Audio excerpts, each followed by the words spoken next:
We're now live, team. Thank you.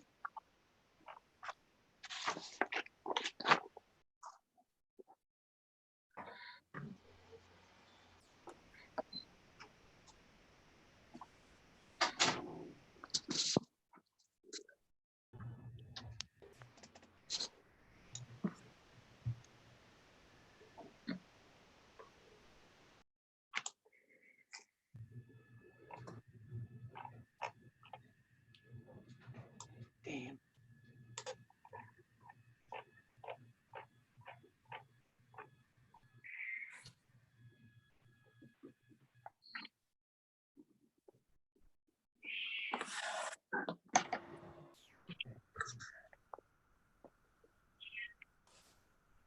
Okay, the meeting is now live streaming and the recording has just started. Your meeting is free to go. Thank you. Thank you. I'm just writing down before I ask. So I think we at 2 o'clock by you, Alison. We are just about, Madam Chair. We just got a minute to go. We're nearly there. We're nearly there. Yep. Just take this opportunity. Is everybody in? Just take this opportunity to remind everybody that if you're not speaking, you should have your mute button on, which will put a little microphone with a red cross on it in the corner of your photo. So that'll be great. You'll be able to focus on the people that are talking. And those of us that don't have that on there will try and keep as quiet as possible, I suppose. Okay, Madam Chair, we're good to go. So, thank you. Welcome everybody to this Community and Strategy Committee meeting. I will call, hopefully I can manage this. I'm on a limited view here, so I'd ask that you all either send a message or let Alison know or wave or something, and one of the other staff will let me know that you've got questions to ask. Hopefully there's plenty of questions and comments coming from today's agenda. So with that, we'll start with apologies. And I have one from Councillor Rudden-Claw. Are there any others to be recorded? No. Can I have someone move acceptance of the apologies, please? Yep, I'll move. So that's Rob Scott and Bruce Ford. All those in favour, please say aye. Aye. Against? Carried. There have no requests for leave of absence at the close of the agenda. I expect, are there any conflicts of interest? People wishing to declare on that? Councillor Owen, did you have a query about that? Yeah, I'm still actually not sure if I should or not. Just with one of the, I'm happy to take your lead on that, just with regards to the heritage funding. So do you have guidance on that, Alison? Okay, and this was to do with the Heritage Fund. Sorry, Karen, was it? Yeah, just because my employer applied for that fund, they haven't in this round, but I don't know if it's an interest I need to declare or not. I think because there's no application in, Karen, you are fine for this time. Cool. Understands no public forum and no extraordinary or urgent items. And we have the confirmations of the minutes from the previous meeting, which were circulated on the hub. Can I have someone move those as a true and correct record? Happy to move, Madam Chair. Thank you, Abel. Kramer, and seconder. I'll second. Thank you, Councillor Duffy. All those in favour, please say aye. Aye. Aye. Against? Carried. So now we'll move on to 7.1, the chair's report for things I'd been involved with since the previous meeting. Anybody got any questions on that, or do I have someone that would like to move that report?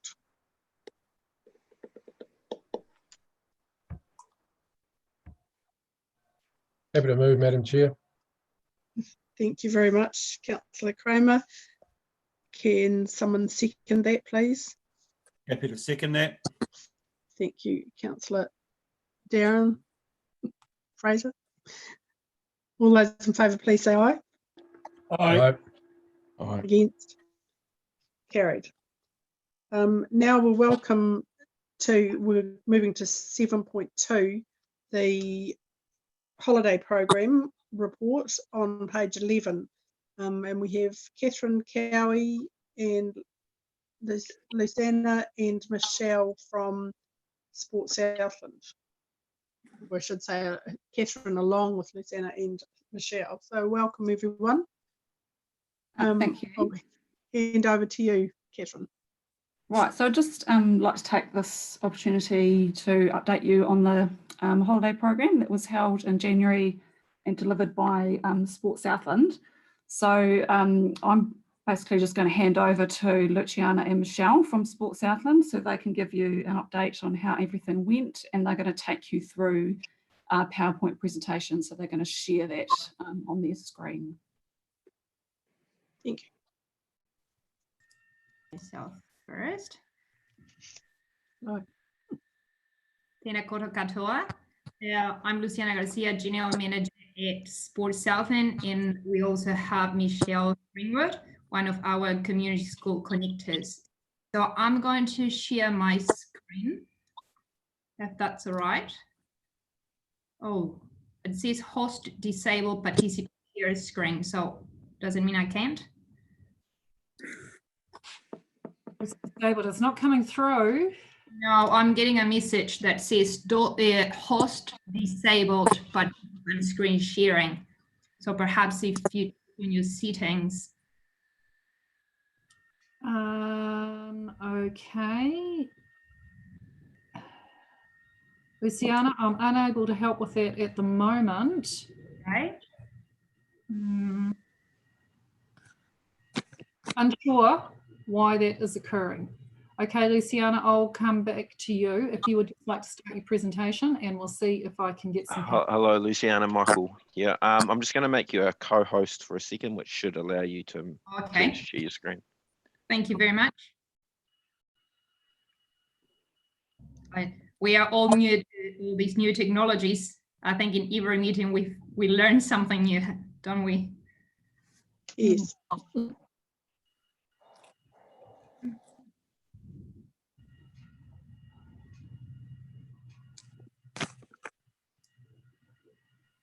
Okay, you should have the option there now. There we go. Can you see the screen now? Yes. Okay. Excellent. So you all have received the report on the holiday program. So today it's an opportunity just to talk through the report and to answer any questions if there's any that you may have. So although as we said in the report, although the timeframes were very tight, and initially we didn't look at taking on to this opportunity, we decided to put our name forward and help with the delivery of the Southern District Council holiday program, because it's something that is very close to our heart and really aligns to our purpose as an organization of enhancing people's lives and driving thriving communities through sport and active recreation. What we wanted to take was an opportunity also to engage with rural communities across Southland, and also think of how we could add some value and provide that point of difference on how we went about planning and delivering the holiday program. So Michelle will talk a bit more about this, but one of the things that underpin all that we did was trying to take a community-led approach in looking at how we could gather some insights from those rural communities around what their needs were, but also the opportunities. We wanted to make sure that we're having opportunities, but then were also connections being made with those communities, so then kids could continue to be involved in their own community. It was not just something that came to their community and then all of a sudden disappeared. So again, we'll just talk through the highlights or key points of the report, but if you have any question, please put them on the chat or we can answer them at the end. Oh, and oh, there we go. Thank you, Luciana. So 195 children participated across the 6 sites. There was an average age of 7 years old and an almost even mix of gender. So that was pretty awesome. The dates were chosen in consultation with the schools and with the community groups. We did that to ensure that there were no clashes with local events. It would defeat the purpose if one region was trying to collate the community in one space and we're battling to collate them in another place at the same time. So we did quite a bit of community consultation around that. One aspect that we really wanted to achieve from the program was to connect the children and their families with existing community opportunities. So for example, we reached out and found some community champions, we're going to call them. We found some local artists. We found a wonderful person in Tokanui she was the swim teacher, she was a relief teacher at the school, she was a local artist. And the bonuses really with including someone like her in the program was that we enhanced those existing relationships, and of course it helps support any behaviour management or anything on the day, because the community, the children, the families already knew these community champions, I guess. So another thing that we also wanted to introduce was some new activities, but obviously activities that would and could see ongoing community engagement. For example, a Māori traditional game called Kia Rahi, which is really a mixture of touch rugby, netball, a bit of cricket, a bit of everything really. And it's an up and coming sports, quite popular in the North Island.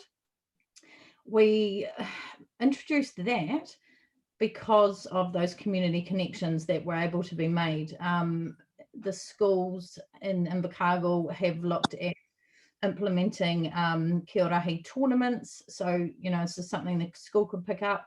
But we actually also talked about the likes of the local rugby clubs picking up something like this, for example, in their off season from rugby, as a way of still retaining those community connections in their off season. They could look at providing a competition within local families or against farms or district against district in a sense. So bringing those communities together through those new activities. It was also really important for us to offer a wide range of activities, not just be the sports. So as I say, we chose arts and crafts, sports and traditional Māori games. The purpose behind that was really the more diverse the activities, the more opportunity for children to achieve some success in some form during the day. That's that one. If you change slides, thanks, Luciana. So in terms of feedback from the participants, what we did at the end of each day was ask the children to complete a short survey. So we had a really short pen and paper survey that asked 4 questions of the children. We made it fairly easy. They were asked to circle an emoji, which reflected how they felt at the end of the day. And as you'll see in the report, that actually 99% of the children chose the amazing, the great, or the good emoji. So that was pretty exciting. The second question that we asked was if they had tried something new, and if they had, what was that? So we could gauge, you know, something that was being introduced to the community. 81% of the children that were surveyed across all of the sites said they experienced something new for that day. And the final question we asked was what had been their favourite activity for the day. and it actually the top 3 activities in the order were traditional Māori games were number 1, and then golf, and then art. So, yeah. And that probably highlights a really good point, especially from a community connection perspective, because many times we see some of those more rural golf clubs really struggling to survive, but kids are telling us they are really enjoying. So perhaps this is something that we can use to engage with rural golf clubs around creating more opportunities for kids, or can even be for families to be part of those clubs that we know at the end is not just about the value that the activity brings, but that social connection that being part of a club and having that sense of belonging brings to people. I totally agree, Luciana, and you'll see in the report that we also chose a sport called pickleball, which is a form of tennis, but it's a very engaging, easy kind of family activity, and a great way for those tennis clubs to engage a whole family unit, no matter if you have a 5-year-old or a 10-year-old within their club. So thank you, Lou. So the next one is the feedback from the parents and the community groups. We waited till the completion of the program, and then we emailed out a direct survey link to the parents that had registered their children, as well as all our community champions and groups that were involved. It was really exciting to have some very timely responses, with the majority of parents completing the survey within an hour of receiving it. We also received some really positive feedback in direct reply via email, parents saying, oh, I filled out your form, but I really wanted to add this or say this. So that was great. We asked a range of questions that covered the registration process, the interaction with staff, the type of activities, right through to did they see value for money, and was there any changes that they would like to see. Again, really positive responses, and as you'll see, 100% of the parents and the community groups that were involved said that they would participate again or enroll their children again. 100% of the parents felt the program offered value for money, and 96% of the parents said that the activities were relevant, interesting, or fun. The community groups also said that they saw a lot of value for them and their communities by participating. They felt that it strengthened the local connections and also increased their knowledge of what else was available in their community. It was a great time for Southland Golf to interact with one of, as I say, the local champions. So there was a real cross of community aspects, and they appreciated knowing what each other was doing within that community and helping promote each other. So yeah, thanks. Oops, sorry.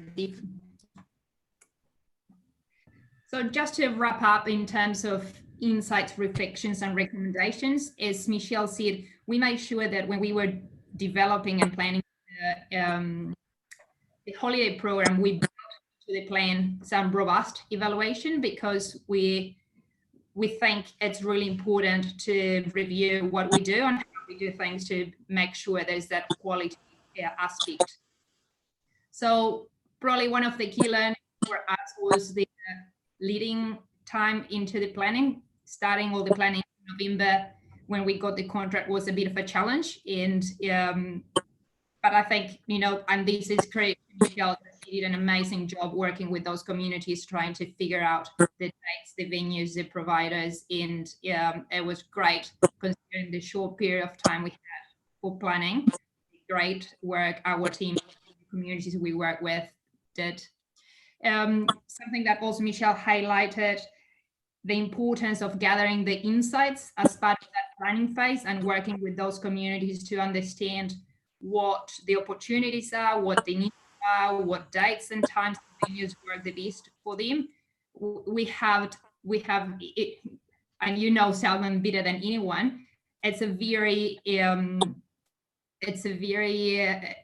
a community that from location to location is very different. So we need to make sure that these type of programs are not a cookie cutter and they do meet the needs of those communities.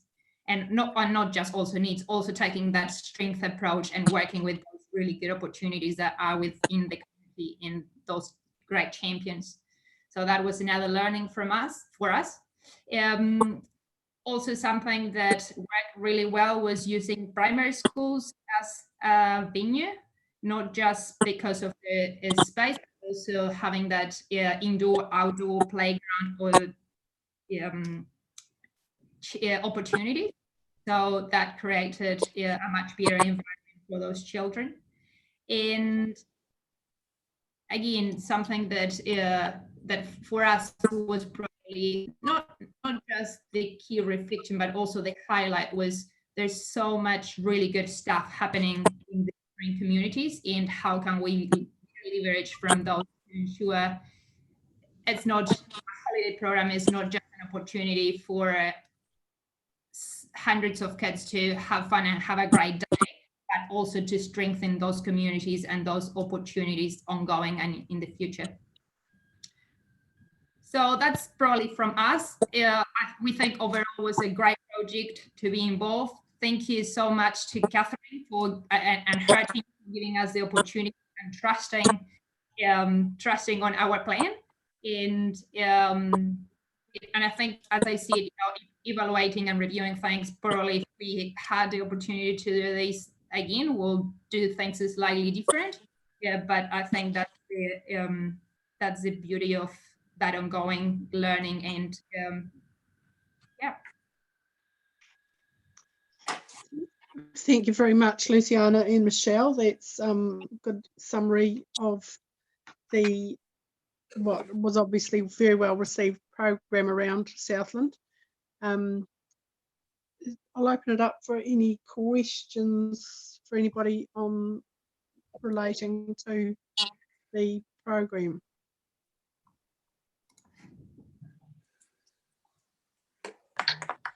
Not a question, Madam Chair, but yeah, congratulations to getting all those numbers in. It was interesting to read some of the reasons why there wasn't a big turnout, obviously around the weather, and that those that attended felt more comfortable going to a primary school. So yeah, top marks, very, very well done.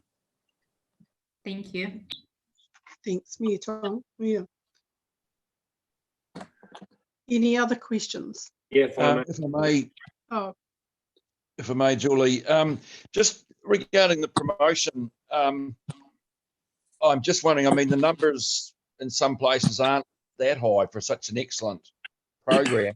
I'm just wondering, do we publicise it via school newsletters prior to the end of the school year?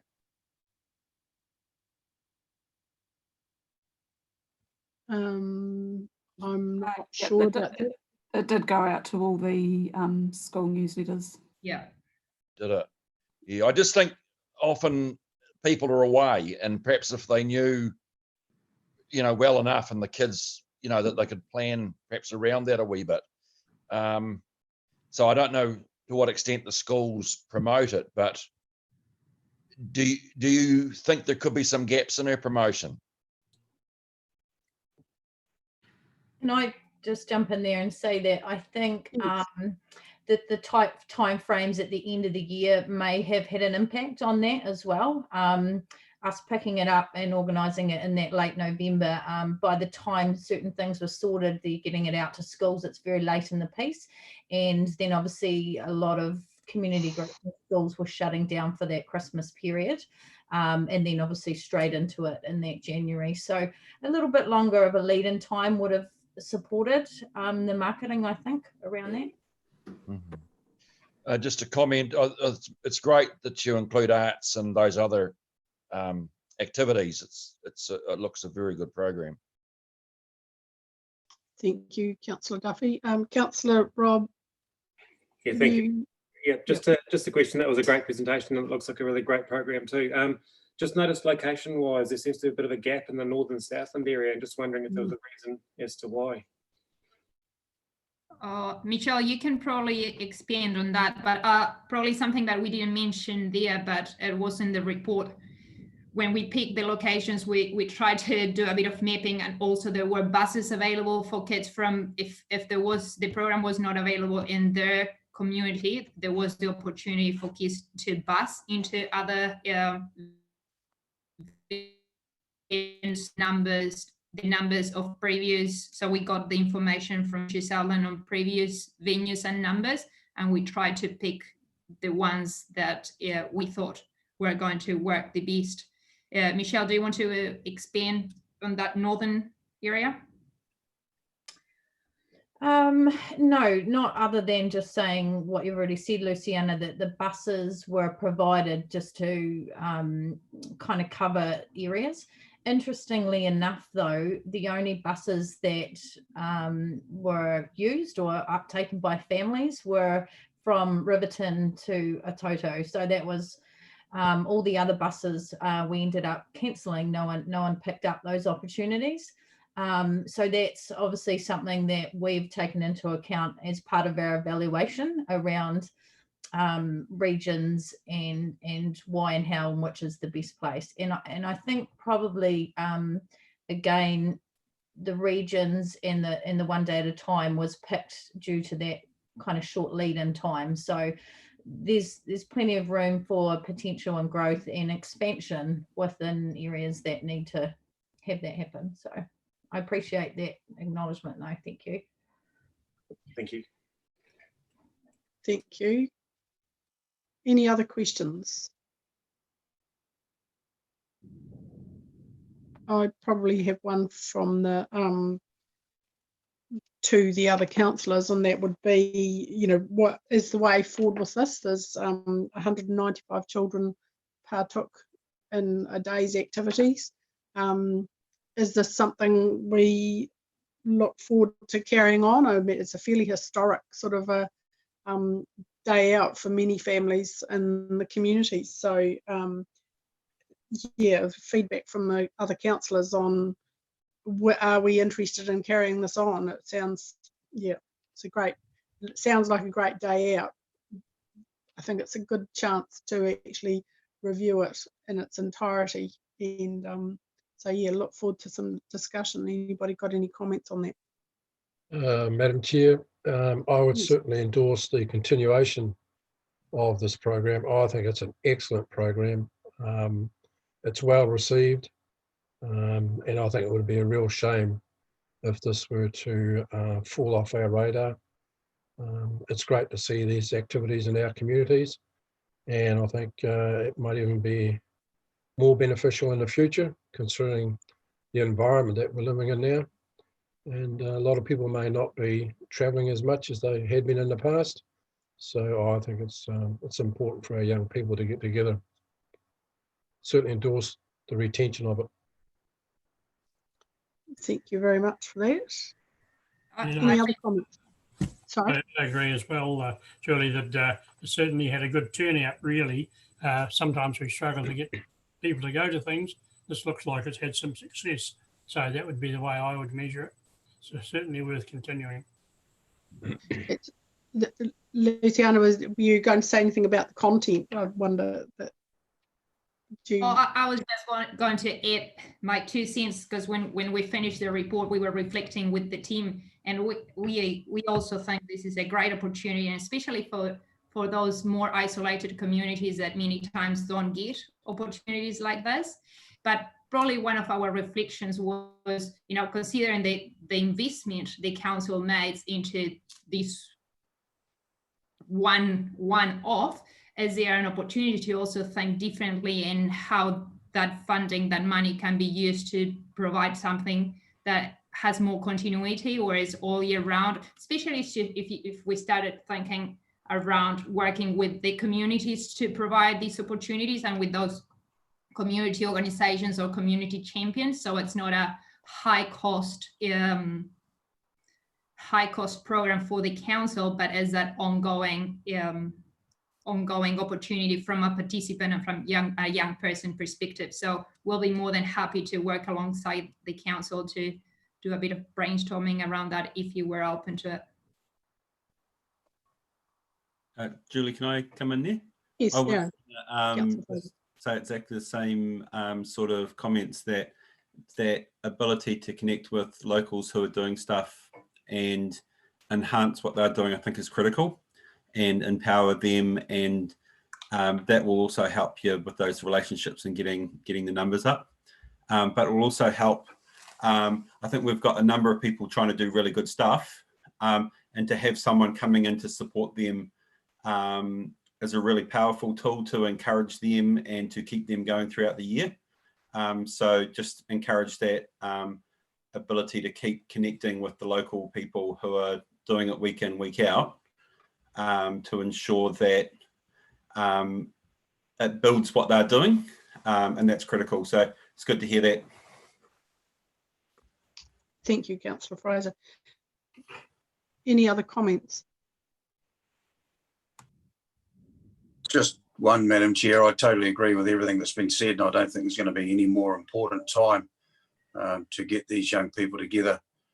As a trustee on the Ball and Lodge Adventure and Education Trust, the schools are pulling out of education outside the classroom, and I strongly feel there's going to be a need for young people to have other means of socialising with people outside their own communities. So I think it's a big plus that we do this.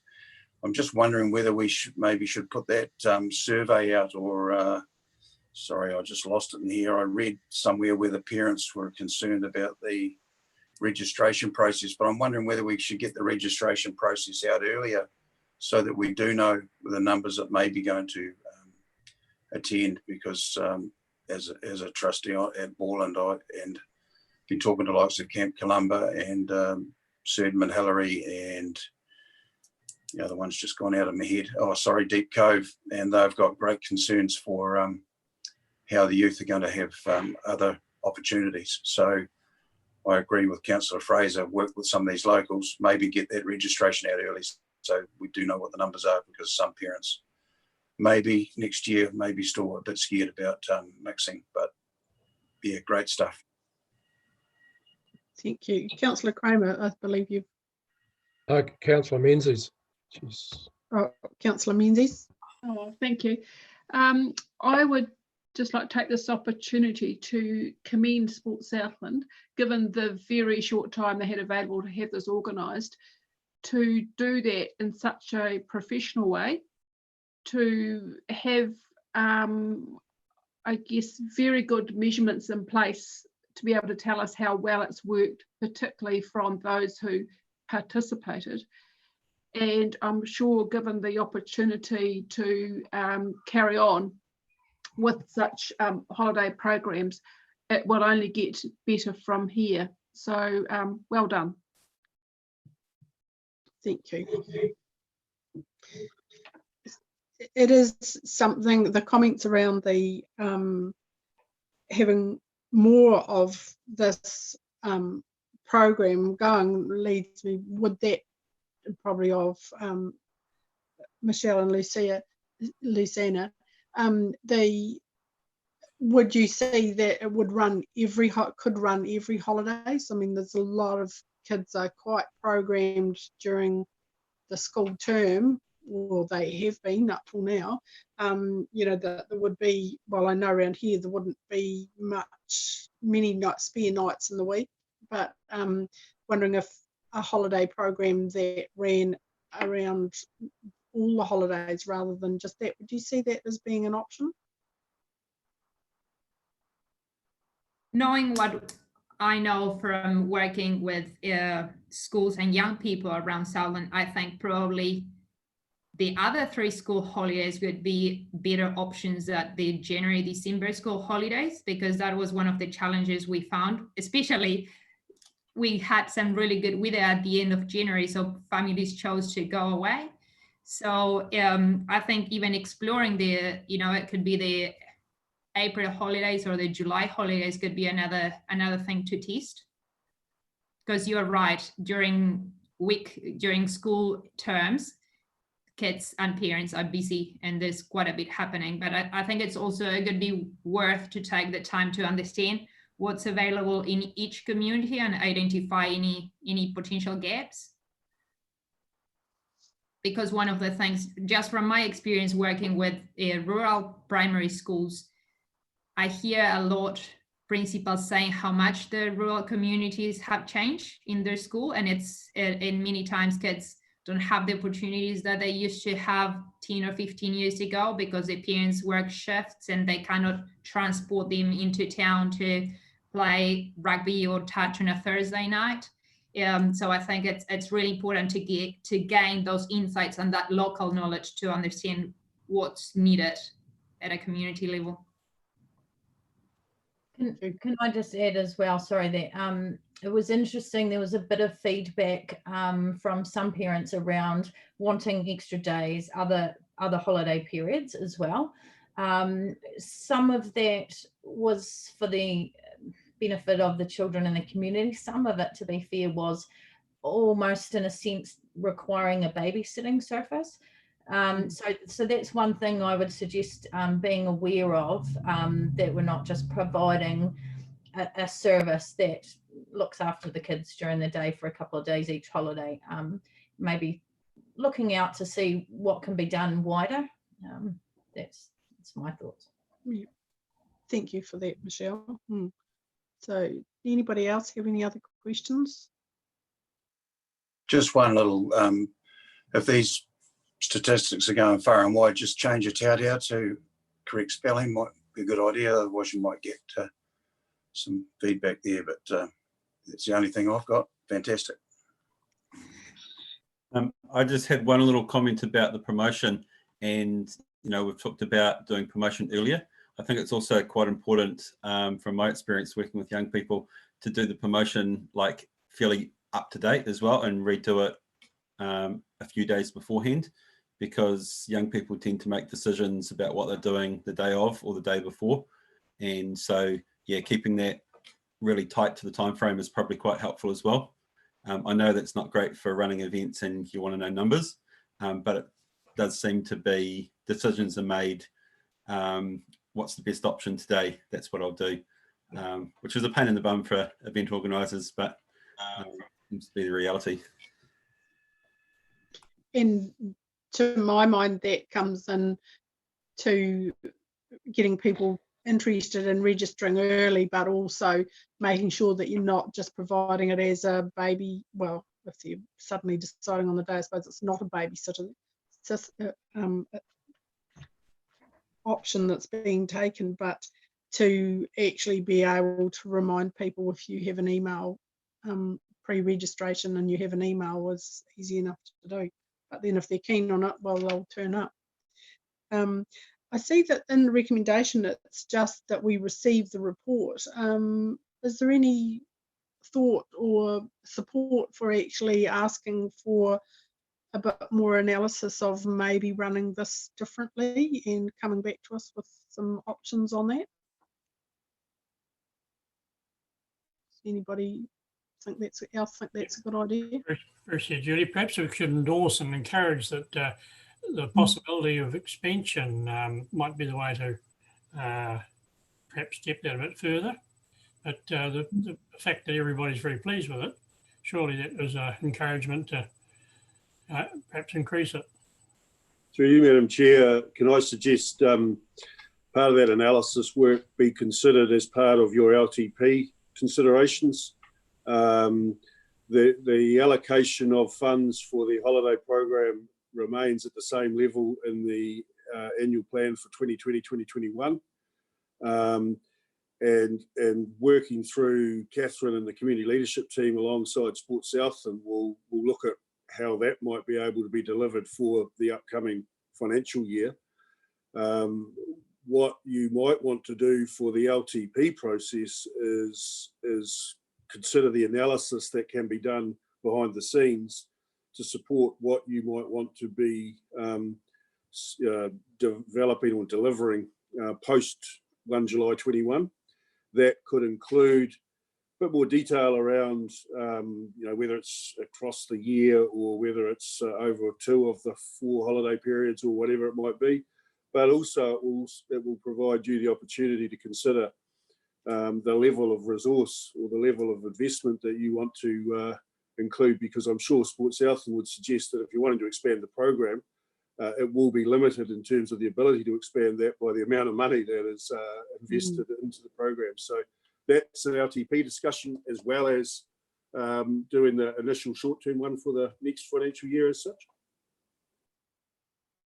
Thank you, Mr. Capel. Is that so? Do we need to? The recommendation is that we receive the report, and should there be something in there about developing that to further analysis required to look at options for developing it over for then in again running it again maybe in January this coming will be 2021 then, won't it? And looking long term for inclusion in the long term plan, a program for inclusion in the long term plan. So does that sound like a recommendation someone would like to? Possibly, Madam Chair, we don't need an addition to the recommendation, but we can note this in the actual minutes, and it can be forwarded through to the appropriate parties. I think perhaps at this stage it doesn't need to be a recommendation. Right, thank you very much, my trusted assistant. Can I have someone move the recommendation then on page 20, what's that, 20? I'll move that. 12. Thank you very much. Excuse me, Madam Chair, I believe Councillor Ford. Councillor Menzies had a question. Oh, sorry. Sorry about that.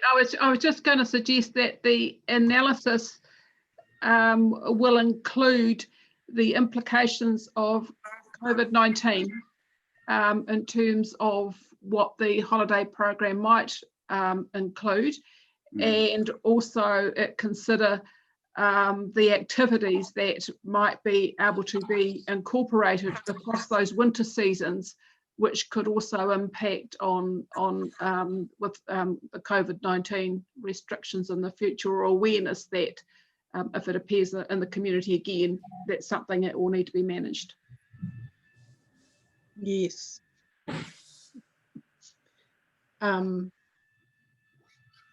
So do we need to, well, we're going to just receive this report, moving the report, and note those discussions that we've been having that fit the bill for going forward. Probably a question for Madam Chair. Sorry, I missed a bit there. Okay, yes, Madam Chair, I agree. That's probably the best way forward.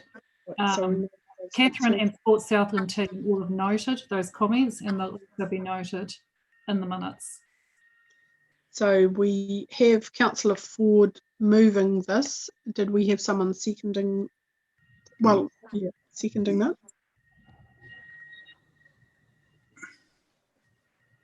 Mayor Tom, were you seconding? Yeah, I'm happy to second that motion.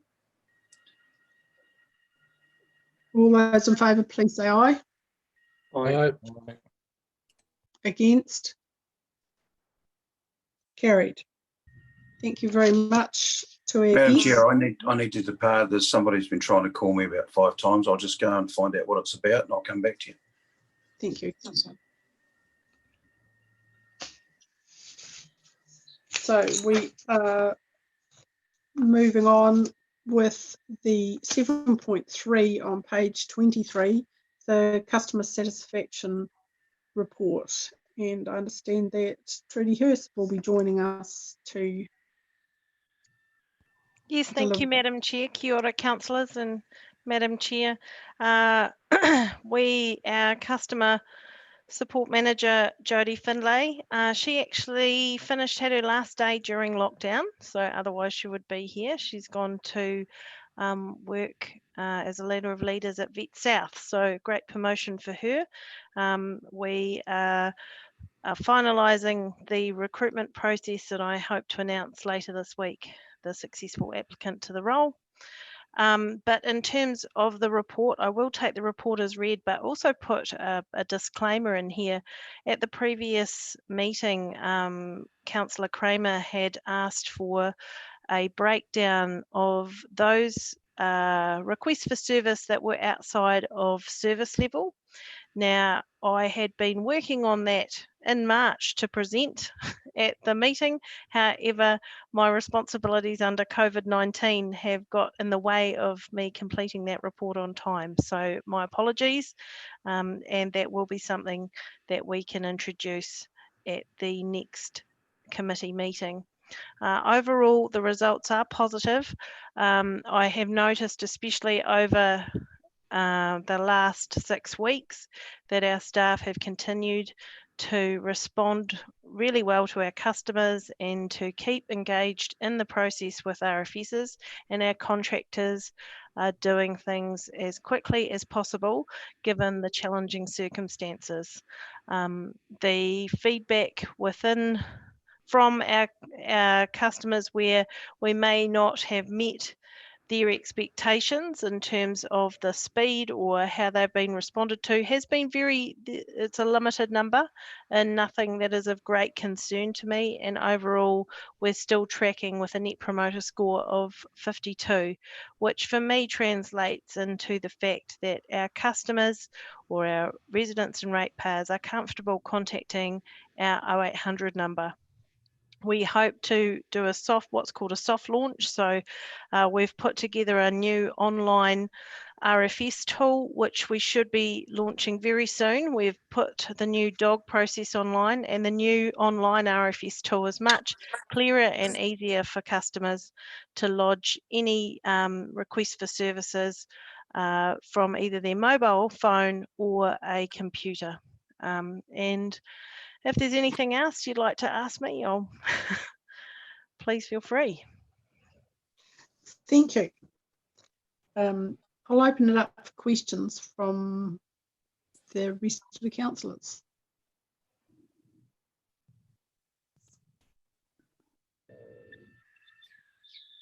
Any of them, Alison? Through you, Madam Chair.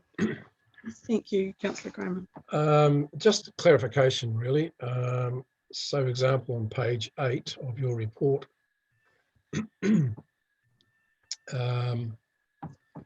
where it identifies the stats by department, average by department, and so, for example, roading, was there only one roading inquiry, or community facilities was only 11? So that's the number that was surveyed. Councillor. And we take a random approach. So each week we get all of the requests for service that have been completed or resolved, and we randomly select from across all of those a selection to be sent to Public Voice, and they then call a certain number, and I can't remember off the top of my head what it is, and once they've made that quota, then we have the number there. So you'll see at the start of the report, it explains the methodology. That's what it is. It doesn't mean there was only one roading, it just means that was the number surveyed. And we try and do it by telephone, as we've found that Southland people prefer a telephone survey to an online survey, in our experience. So is there a possibility for those figures to be skewed? Just as an example, if there's only one from roading, that person would have been satisfied by a score of 4. Yeah, yes, there was always a chance with any small sample size. Yeah, so if you had 5 or 6, it may be different. It could be higher, it could be lower. Yeah, and that's why we look at the annual results overall rather than trying just not to get a snapshot in time. But there obviously weren't many roading. Sometimes we get a lot of roading RFSs from Fonterra or the police, for example, and they're very difficult to contact back to get the right person who called up, which does make it quite challenging. Yeah. No, I appreciate that. Thank you. So just as a question there, Trudy, is what's the difference between roading and transport? what has happened is our request for service system has an alignment to whatever the RFS is called. Now, some of them have had their names changed to transport and some of them are still called roading. So it just depends. We're actually, we're reviewing all of our requests for service. We have had a new staff member join our team in late February. Her name is Jane Shields in our IT team, and she has extensive experience in our pathway system. And that is why we've been able to get the dogs online up. That's why we're getting the new RFS online portal through, and she is going through systematically and bringing to my attention the types and names of everything to get some consistency and to resolve that kind of double up. But you're absolutely right. Thank you. Just, yeah. Councillor Owen. Cool. Yeah, just a question around the MPS overall, like on page 5, and then it's got them graphed throughout the months. It's really interesting to see near the end, like up to 85.7 and then drop suddenly to 38.2. Is that reflective of something going on during those months, or is it just a random normally, sorry for interrupting, Councillor. Normally it relates to a payment. Normally when we see the MPS score drop, it relates to rates or dogs, or when we ask our customers for money, that's when the satisfaction drops back. Cool, thank you. Councillor Douglas.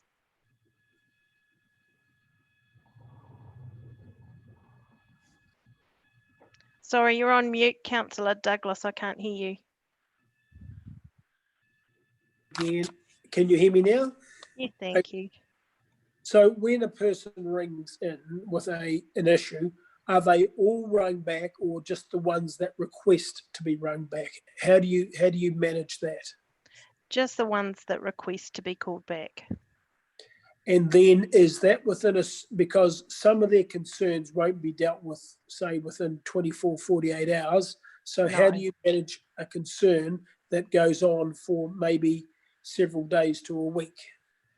So it just depends on what it is. And normally there is a contractual obligation with those longer term concerns. So for example, a single streetlight fix is dealt with by PowerNet.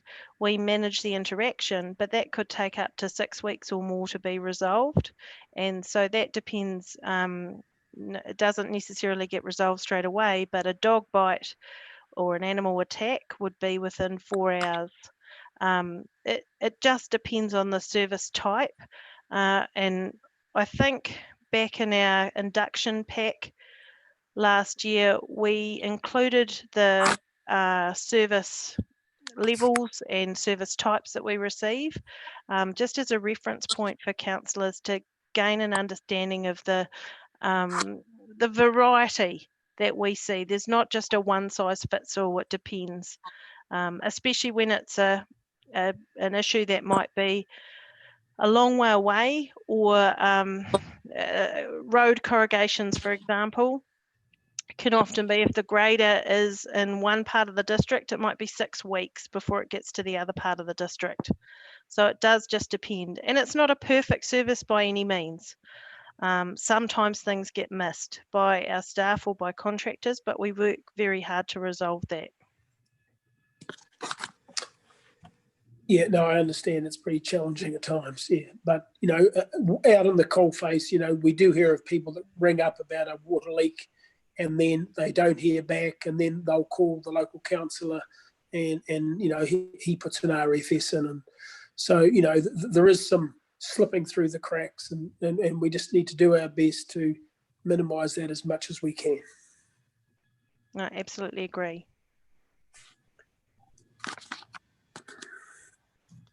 Thank you. Were there any other questions? Any other questions on there, Alison? No, Madam Chair. Thank you very much. It's probably the area of resource planning. There probably isn't. It's a very complex area, and if you take that particular result out of it, it all would pull everything up. You know, like the average would certainly be a lot higher potentially, but that is what we work with, so that's what we have. Thank you very much for your efforts in this regard, Trudy, and your team. No doubt they are at the coalface, and people, because generally you're only ringing up with an RFS if something is wrong. So it's may not necessarily be the best interaction with our customers. So thanks very much to the team there, Trudy. Thank you. I'll pass that on. And can I have someone willing to move the recommendation, which is to receive the report that's on page 23? Happy to move. Councillor Kramer, seconded by? I'll second it, Councillor Julie. Douglas. All those in favour, please say aye. Aye. Against? Carried. Thank you very much. We now move on to 7.4 on page 37. And the District Heritage Fund application, and I believe Louise will be joining us. Thank you, Madam Chair. Councillors, I will take the report as read, just noting that this is the second round of the Heritage Fund, as there are two each year. So this completes this year's ones. We have completed it a wee bit later than usual because of COVID, but we've still managed to get this one through, whereas some of the other funds we've put off till the end of May so that it enables more people to apply. This one has had all the groups that normally apply through, so we carried on with it. The community liaison officers work with these groups frequently, and they are the ones that have gone through the applications and made the recommendations. So Catherine Cowie is here to help answer any questions that councillors may have. Thank you very much. Has there anyone got any questions? That's probably the first place to start.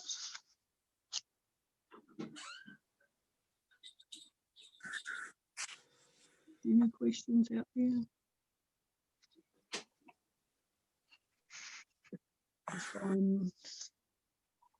No. Let me know if I have missed you there, because I can't see that there are any. So we have the recommendations there. Recommendation A to E.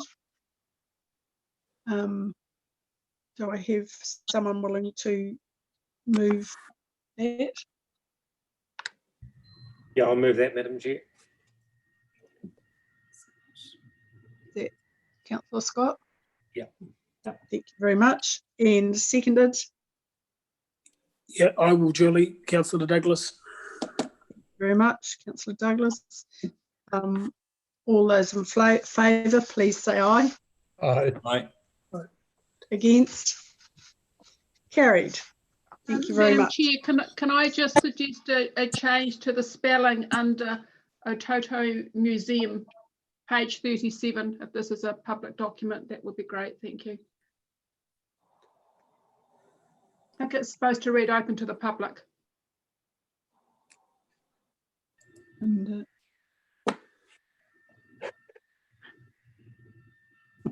yes, probably is. Thank you for that. We'll watch that spell check in the future. Moving on to 7.5, page 43 on the agenda, the 5G rollout in Southland, and we will welcome in Karen Perdue to present this report. Kia ora, tēnā koutou katoa, Chair Case, Mayor Tong and councillors. I'll take this report as read and would perhaps make the following summary comments. So 5G stands for 5th generation. It's the latest cellular network after 2, 3 and 4G. However, the 5G network is more technologically advanced and implementation has begun in Aotearoa, New Zealand. Spark and Vodafone launched 5G in limited locations in 2019 and have further rollouts planned for 2020. Rolling out 5G requires new infrastructure, and there are opportunities for telecommunication companies to share infrastructure to reduce costs and make 5G more accessible, particularly in rural areas. In 2017, the Rural Connectivity Group was appointed by government to be the infrastructure provider to bring 4G mobile and wireless broadband coverage to rural New Zealand under the Rural Broadband Initiative and the Black Mobile Spot Fund, and is involved in the rollout and expansion of 5G. The potential benefits of 5G are faster upload and download speed, and for business in particular, this has massive productivity benefits. 5G also has shorter delay before you can access the content you are downloading. More devices will be able to connect to each other, and 5G will also have greater capacity for traffic volume and enables better connectivity with the rest of the world. As we are currently experiencing, rural connectivity is an ongoing issue. 5G offers potential improvement over what is currently available. 5G is also needed to enable new technologies, such as self-driving cars and for use in industries like manufacturing. Some people are concerned about 5G and see this expansion of technology as detrimental, raising issues of privacy, surveillance and displacement of certain types of jobs, as well as effects on the health of our communities. At present, there's no clarity around sites or timeframes for a 5G rollout in the Southland District. As mentioned, the priority for providers at present is delivery of the black spots and other planned rollouts. All network providers rolling out a 5G network must comply with the Resource Management Act, including the National Environmental Standards for Telecommunication Facilities. The current New Zealand exposure standard already covers 5G. When a mobile network operator proposes a new cell site, they must submit pre-commencement reports to Council to show that the requirements and the exposure standards will be met for each cell site. The currently available scientific evidence makes it extremely unlikely that there will be any adverse effects on human or environmental health. Agencies in Aotearoa, New Zealand continue to monitor the risks of exposure and ensure that they are within the international safety standard, as well as keeping a close watch on any new research. I'm happy to take questions. Thank you very much, Karen. That's good report there. I know that there are a lot of people concerned about the impacts of 5G, and I am one of them. Although my fears were somewhat allayed at the Rural and Provincial Conference last November, where the Prime Minister's Chief Science Advisor presented a report on it. And she was saying at that point in time that anybody who had information that they felt disproved that there was, or proved that there was a disbenefit to health, that they would be interested in hearing from them. And so I would recommend people contact that. So it's a pmcsa@ac.nz is the contact us on there and make submission there on to have it any concerns that they find or they feel valid to have it reviewed there. So are there any other comments from anybody on this report?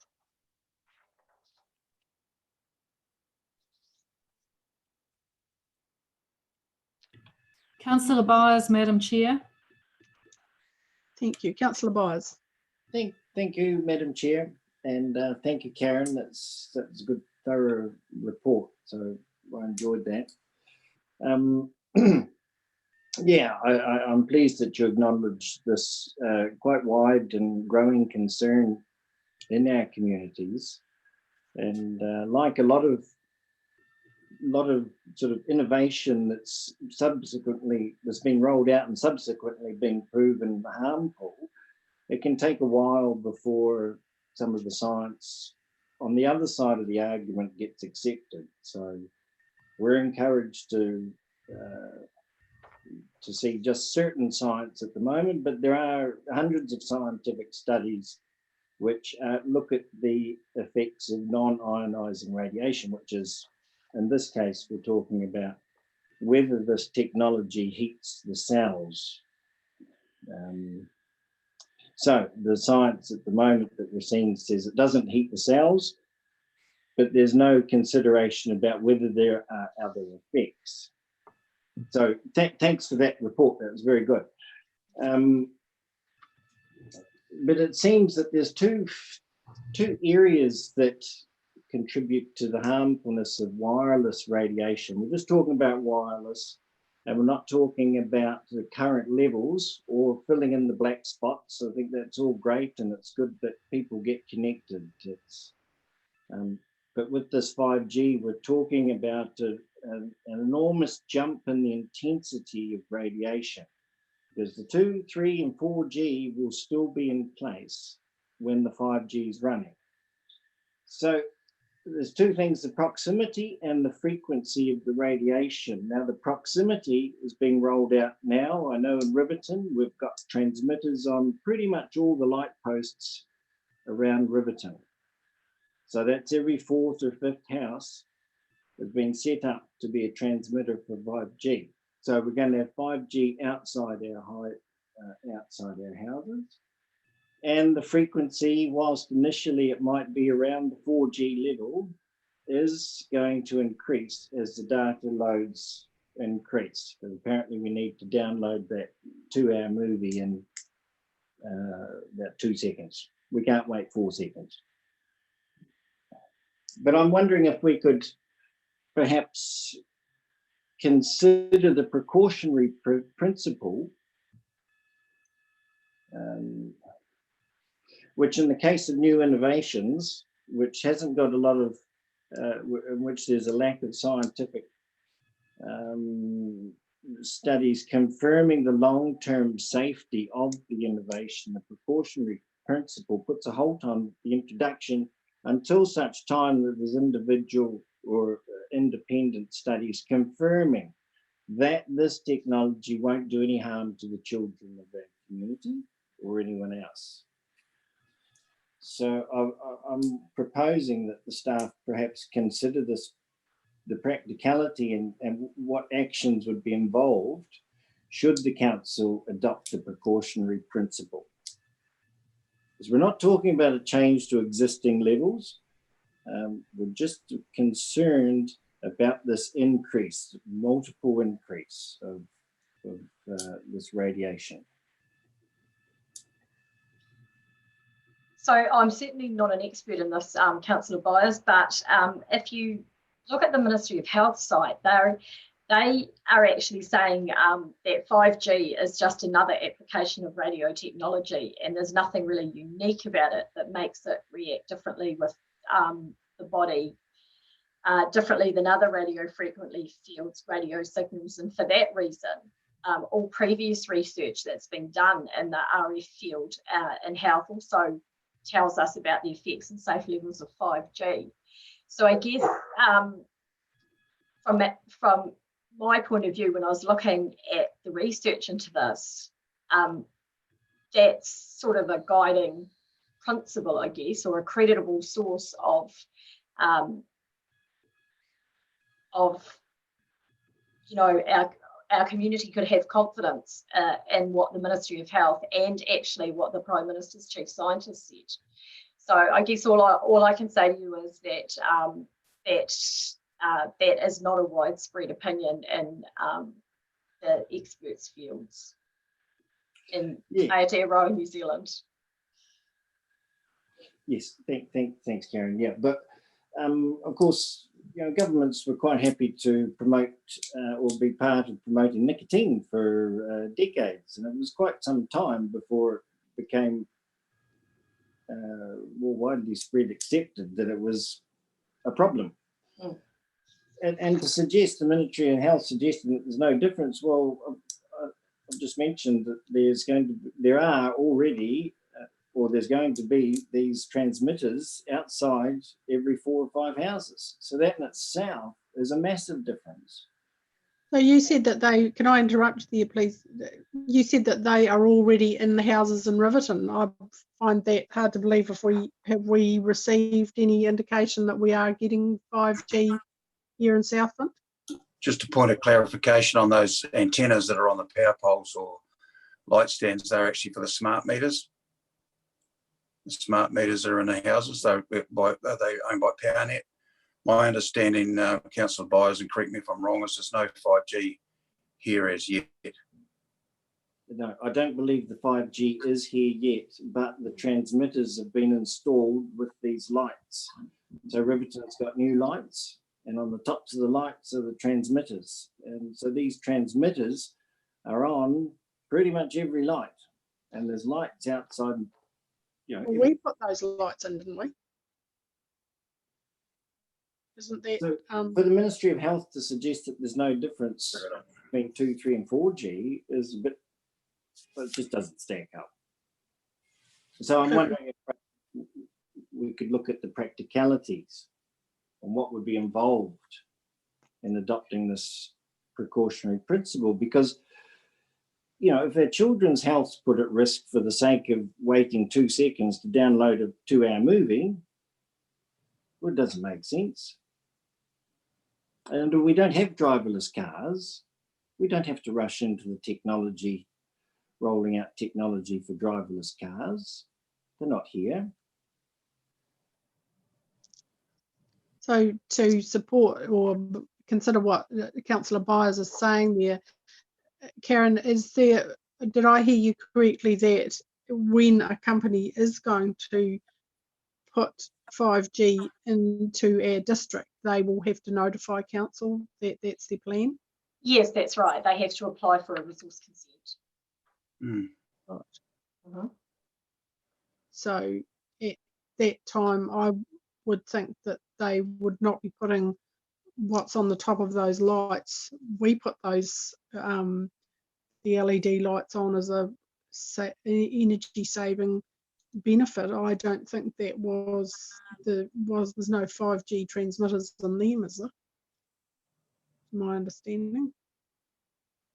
Well, when I spoke to Great South, who are actually the people that are working with Vodafone and Spark, they said there was absolutely no plan at the moment to do anything involved in 5G. So would it be useful if I made some inquiries about exactly what has been done? I've also spoken to Resource Management, and they have received no applications from Spark or Vodafone for resource consent for 5G.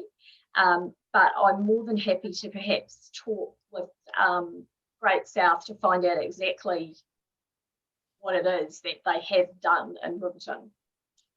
Would that be useful? Yeah, I would.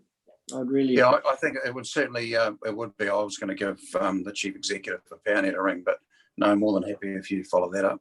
Yeah. And just so you know, there's tomorrow at the council meeting. There's a in public forum. Somebody's come to speak on 5G. Cool. Right. Is that okay with you, Councillor Byers?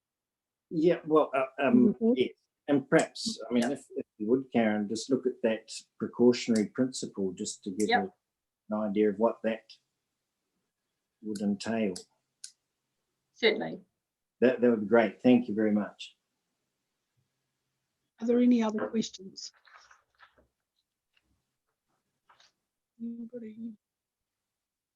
I can't see any, so speak up if you now. Otherwise, can I have someone who is happy to move the recommendation on page 46? Happy to move the recommendation, Madam Chair. Second. Councillor Kramer, Councillor Ford, thank you. All those in favour, please say aye. Aye. Against? Carried. Thank you Amazing. Thank you. very much. Oops, where are we going?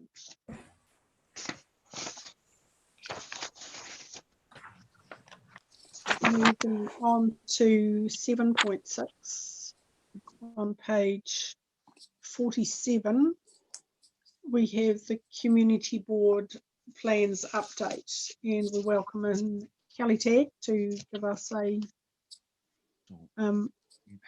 present this report. Thank you. Good afternoon, Madam Chair and councillors. So the purpose of this report is just to give you a further update on the community board plan process. We've sort of getting some real traction now with the plans, and at the start of the year we had workshops with all our boards back when we can still go and see them. And so we've agreed on visions and outcomes now for all our boards. So really just the purpose of this report was just to share those with you, and we're also sharing them internally with staff as well, and then it certainly goes into the planning and the thinking behind LTP, and so it was a really good way to share with our staff and also with council as well around what the priorities are for our community and what they saw as really important. We did purposely encourage them to stay broad. So we really think that they are still relevant, particularly as we move perhaps into a new world post COVID-19 and as we move into our recovery and regeneration and things like that as well. So we have tried to keep them really broad. You will see some of them have some similarities, and then there's some of them that also reflect the uniqueness of our towns. So the next steps for us really are to move forward into the creation of some more specific actions, and some of those will be council, some will be community board, and some will be community led. So that's our next area of focus. We're also taking this period of time when we're not in the office to go through and just make changes to the documents that we'd had. And some of them we're trying to get sent through to comms so that we can have some of the draft layouts done as well for some of the boards that are a bit further through than others. But apart from that, I'm happy to answer any questions that you might have on this.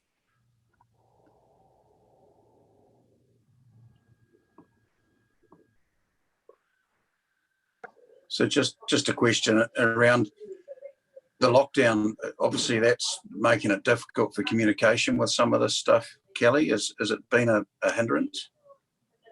Well, not with our boards, I wouldn't have said actually. We've had some great Zoom meetings, especially in the last few weeks with our boards. So we're certainly still talking to them, not necessarily about community board plans at the moment, but still definitely talking to them and checking in. And as I said, we've got that work from when we did last meet with them that's sort of keeping us going during this time as well. What about the building that stronger relationship with iwi? That is still ongoing, and it remains a challenge. We did have some discussions with them again pre-lockdown around trying to get some more stronger relationship and stronger dialogue going. So absolutely, it's still top of our agenda. And could I call on actually Louise, our comms manager, just to pop in here because she had a bit of an update about that too. Yeah, I can come in. I've had a couple of conversations with a couple of different members from different runanga, and they're very interested in being involved, but they're also very aware of the restrictions they have with the number of people that and the number of things they're being asked to get involved with. So it's they'd really like to sit down with us once lockdown is a wee bit further out of the track and have discussions about how we can do this best. Dean said that we have been like everybody's been using Te Marama as the way of doing these sorts of things, but it's not really the right way anymore because it is meant to be about resource management. So he'd like to be part of having further discussions about how we can partner with iwi rather at the beginning of projects rather than just keep sending them pieces of paper to check and things like that. Yeah, no, that's awesome. Thank you for that. Thank you for that. Any other questions? It's not a question, Madam Chair. It's just a comment. It's good to see that this is progressing and that it will feed into the LTP and how the communities are now being involved in that, and that'll provide a good platform for us to go forward as well, ensuring we got those community thoughts and ideas and the direction that they would like to go in as well. So it's good to see the progress. Excellent. Yes, absolutely. Any other questions, comments?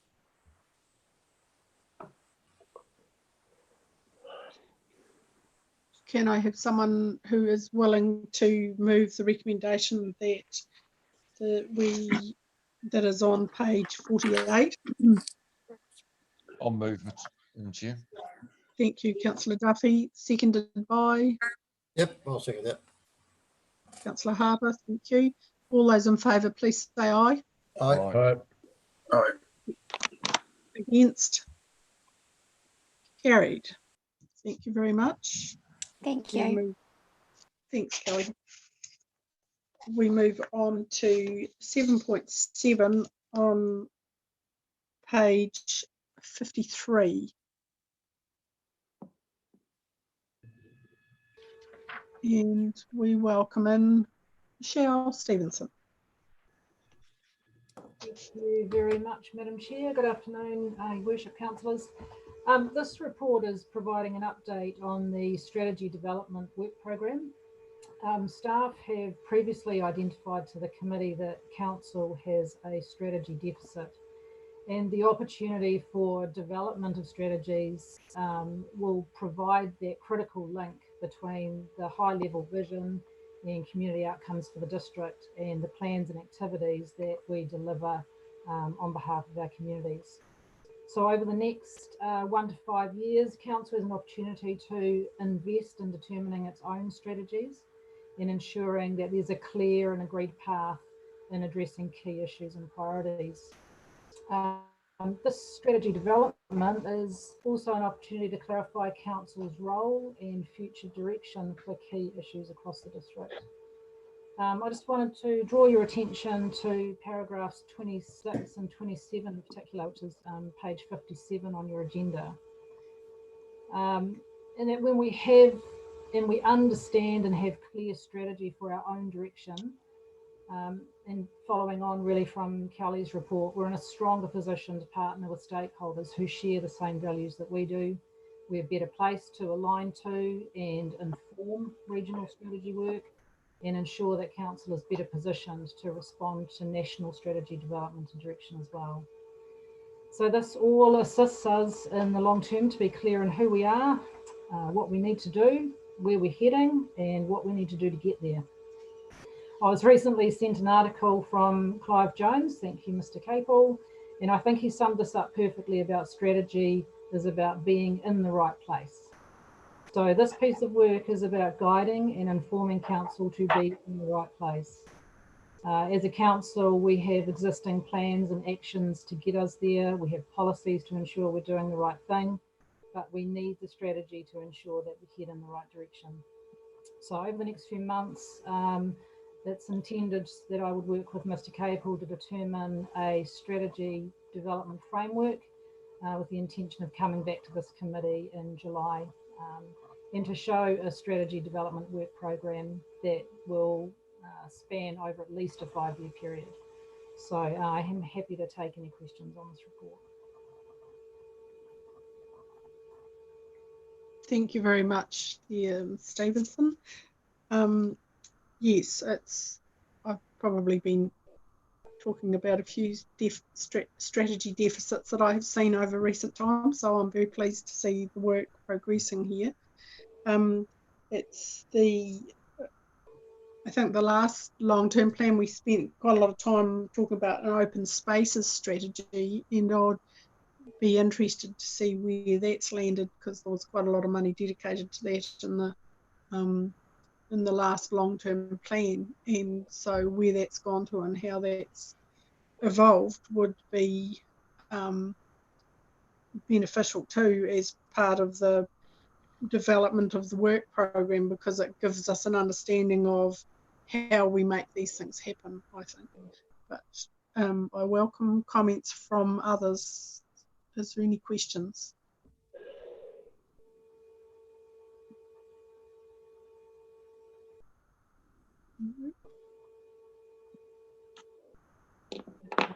Sorry, Madam Chair, I have a question. You probably can't see my hand. Thank you, Councillor Menzies. Sorry, I'm not. That's all right. Thank you for this report, which has a lot of detail, and also, Michelle, for what you've highlighted. I note that paragraph 7 highlights we don't have a lot of existing strategies to review or amend. So I guess that will be done, and I look forward to seeing a plan coming to us with the specifics, because when we say there is a deficit, I do not understand what that deficit looks like. So it's quite hard to understand that without that detail. But I have to admit to a level of concern that would be looking at 5 years for completion of this work, particularly when it's going to tell us about the direction we're going to be in, and where we want to be. Because if we want to be efficient and effective in what we're doing, it's my view that we need that a lot sooner. And from what I've seen, there's the capability within the staff you have at the moment in this team to be able to do that work. So why is it anticipated it would take 5 years? And I guess the other addition to that would be the environment that we're in would suggest that we are not looking to employ more staff to undertake this work as well. Thank you, Councillor Menzies, through you, Madam Chair. I agree that there's certainly the capability within the team. It would be a capacity issue in terms of resourcing and workload is probably what would slow us up to some degree. Having said that, in my view, this strategy work is ongoing. It doesn't necessarily start and stop once we roll the ball, and it's a continual review and reviewing period of where we're at. One of the examples I wanted to give where, for example, you said you were unsure around a deficit. If we had, for example, something like a housing strategy that would show the direction that council wants to take, what role council would play in that sphere, that's the type of example. Having said that, though, I don't think there's any determination right at this time as to what strategies it is that council has. There's also quite a large consultation process that this would need to take. Mr. Capel, you may want to step in here just in terms of the time frame around this. This is a significant chunk of work and will take some time to work through. To Madam Chair, Councillor Menzies' point around both time frame but also detail is on the button, in the sense that that's the next stage that I've asked Michelle to develop, because we need to identify and prioritise what areas of strategy at a I suppose delivery level we need to consider. I mean, there are some councils around, and if you refer to Ms. Stevenson's report and the diagram referenced in paragraph 31, whereby, again, from a, I suppose, from a functional point of view, you know, we have and we'll talk a bit more about this when we talk about agenda item 7.9, I think it is, with regards to the big picture workshop and the strategic workshop papers as well. But council, from a corporate performance perspective, operates under its own strategic framework, which informs the long-term plan, which informs the 3-year cycle of the long-term plan, which informs the annual plans. The delivery for what council does is achieved through its activities and its activity management plans, which inform the work program, which basically the work program is what services we deliver and what projects are undertaken. As you'll see with that diagram, the bit that is missing is that second circle, which is an inventory, first of all, an inventory of what strategies, national, regional and district, do we know of, do we have, do we not have. Anecdotally, that's where the deficit has been identified, especially when we consider looking at similar types of councils across New Zealand, what strategies they work to in developing their activity management plans.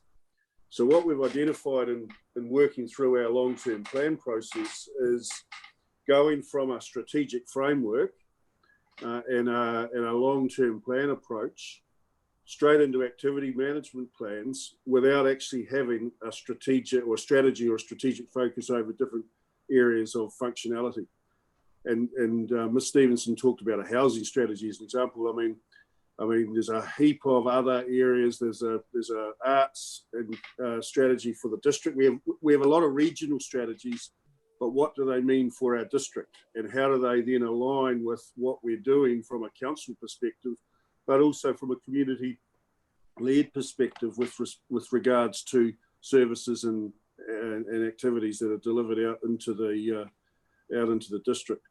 So there's like an arts strategy. So we know Arts Murihiku is a regional strategy. What does that mean at the district level? We know that there is currently a sport and recreation facility strategy being developed through Sport Southland. But what is that going to mean for a strategy related to the district? Councillor Keast, you've talked about a heritage and arts or heritage strategy. And what does a regional heritage strategy mean for a district heritage? And that's where the vacuum, or what's been identified as a strategy deficit, that's where the vacuum or the deficit is. So again, talking to Stevenson's point about if you want to do this in-house, I mean, we've got to be pretty clear that our current resource and strategy and policy, while it is capable of doing it, there is absolutely zero capacity at the moment for our policy analysts or our corporate performance staff who are flat tack doing annual plans, annual reports and long-term plans that don't actually stop. There is no capacity in that team to do these strategies. So it's a matter of staggering that out and using the allocation that is in the long-term plan in years 4, 5 and 6 in terms of investing in community futures funding or the money that's allocated through that will support the delivery of the strategy deficit. The other thing that as Ms. Stevenson talked about can be considered is reallocating the work that currently those policy analysts and strategy and policy team are doing and outsourcing that to make their resource available for this. So, and as Ms. Stevenson said, this work just doesn't stop when a strategy is produced. Then it's a matter of what does that mean as far as how is it picked up, how is it implemented, what does that mean for our activities, what does it mean for the community? And as Ms. Stevenson pointed out, there's a huge amount of consultation or engagement if these are effective and effectively implemented in the community at a delivery stage that takes place, which also takes time. So the fact that we don't have a lot means we've got to start from scratch.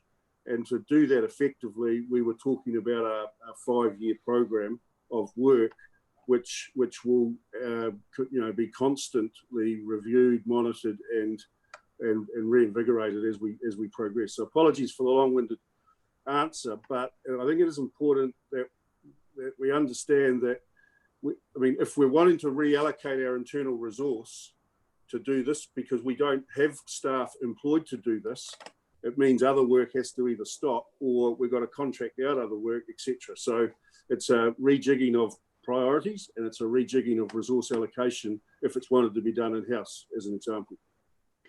Thank you. I wasn't debating the need for strategy. What I was questioning was the time that it takes. And I look forward to seeing in the plan that comes back for us that prioritisation exercise around the strategy deficit and the significance, not so much the significance of that work, but the time it will take, because we are in a constrained environment and we will need to prioritise what can be done, and at the same time striving to manage that tension between doing that and remaining as being efficient and effective as far as possible. Thank you. Yep. Thank you, Councillor Menzies. Yes, that, look forward to that report outlining what all we have and where we are at and what we need to do to go forward. It will provide us with clarity. Councillor Byers, did you have a question? Yes, thank you, Madam Chair. I'm just wondering, who sets the strategy? At what point are the strategies set? Who decides on the strategy? Because it sounds like we're talking about setting up the framework for strategies, but at what point do we, and where do they come from, the ideas that fill out the strategic work? Through you, Madam Chair, primarily, and Michelle jump in, but primarily if these are done effectively and fulfil the philosophy of what, as a council, you're trying to achieve and we're trying to achieve, is that a lot of this will actually flow through from the community. That the strategies actually reflect the input from the community to support the direction and delivery that they require to achieve the well-beings that of living in a place that they want to live in. Thank you. And I think, for you, Madam Chair, to reinforce this, that there's these strategy, or this type of work is strategies which support delivery at a community level. It's not necessarily the council delivering what these strategies might say. Some of them it might, in terms of the topic or the area that's been covered off. But as an example, the heritage strategy, you would like to think the way heritage is delivered across the Southland District would not veer far from ensuring that it was continued in the same vein by community-based organisations who are delivering the heritage experiences across the district in specific localities, etc. As an example, this council does not provide directly directly heritage experiences for its communities or the locations that those heritage opportunities are provided. They're done by independent, separate community-based organisations, primarily at the locations that they exist. But the heritage strategy might look at how they are interlinked, aligned across the district, or may look at allocation as an example of how they work together, or allocation of council resource to support those going forward as examples, without going out to the community and asking just yet, but that would be part of that process. Thank you, Mr. Cable. Can I add as well, just to support from the community-led approach, when the consultant working with Stewart Island first arrived, the first thing she asked me for was our community development strategy. And I didn't have one to give her. So that was the very first thing she asked for, was what is the direction your district is heading in for community development? And that would come from the community up. Thank you. Any other questions?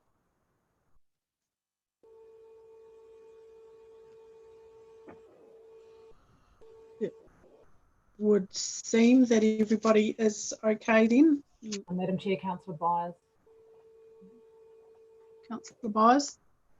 Yeah, sorry, I was hoping that we would, at some point, we would work on a strategy that would align our help to align us to align our assets with perhaps what our communities would like us to be doing.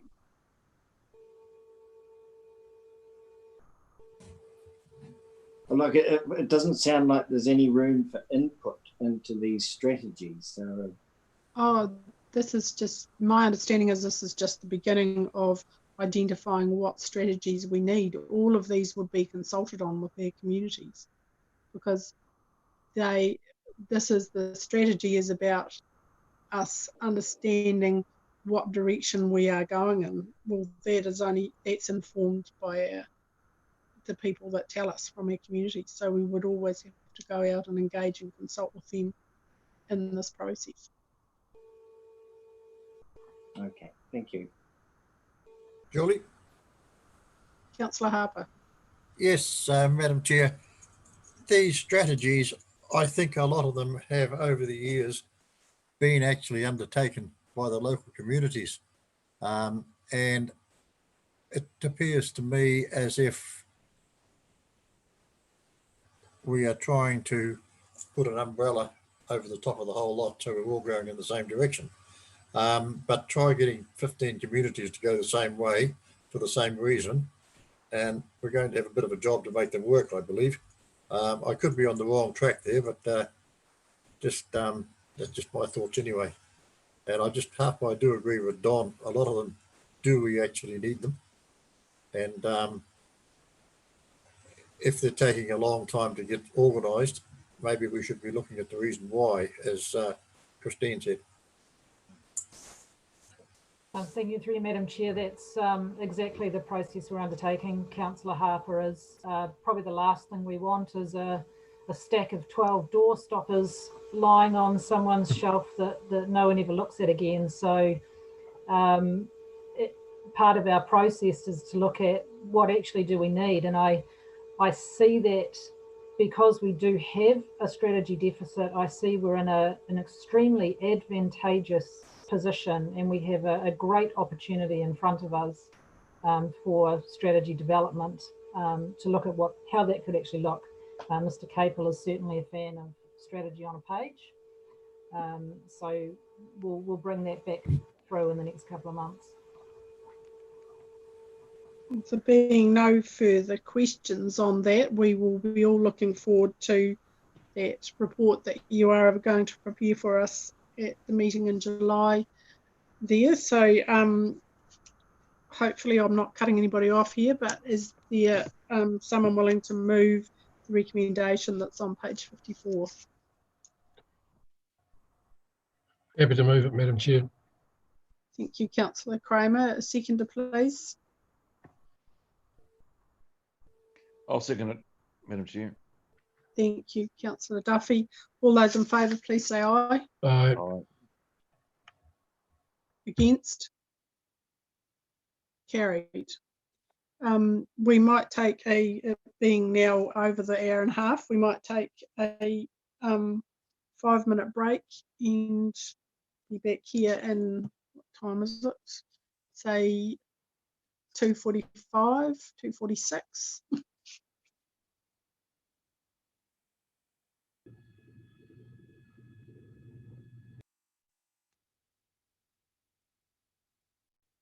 You right there, Alison? Yep, under control.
Was 5 minutes not long enough? Apparently not. Julie, my apology that I'm in and out. My wife appears to have gone out and left me with the kids. So I'm just trying to mute when the kids come into the room and turn the video off. But I'm trying to still listen intensely. Thank you. And I'm doing the same thing when the cat comes into the room.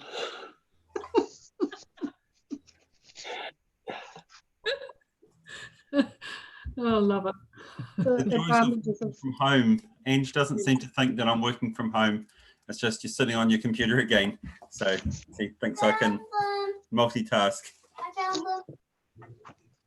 So we're back live streaming again. So hopefully everybody is back on deck again. And we will move on to we're up to research analysis of the COVID-19 projects, or effects of COVID-19 on projects, 7.8. And we are back hopefully with Michelle Stevenson. Again, are you there, Michelle? Yes, I am. Thank you, Madam Chair. Thank you. This report is to inform the committee about some COVID-19 specific projects that are currently being undertaken by the strategy and policy team. These were projects given at the direction of Group Manager Mr. Capel.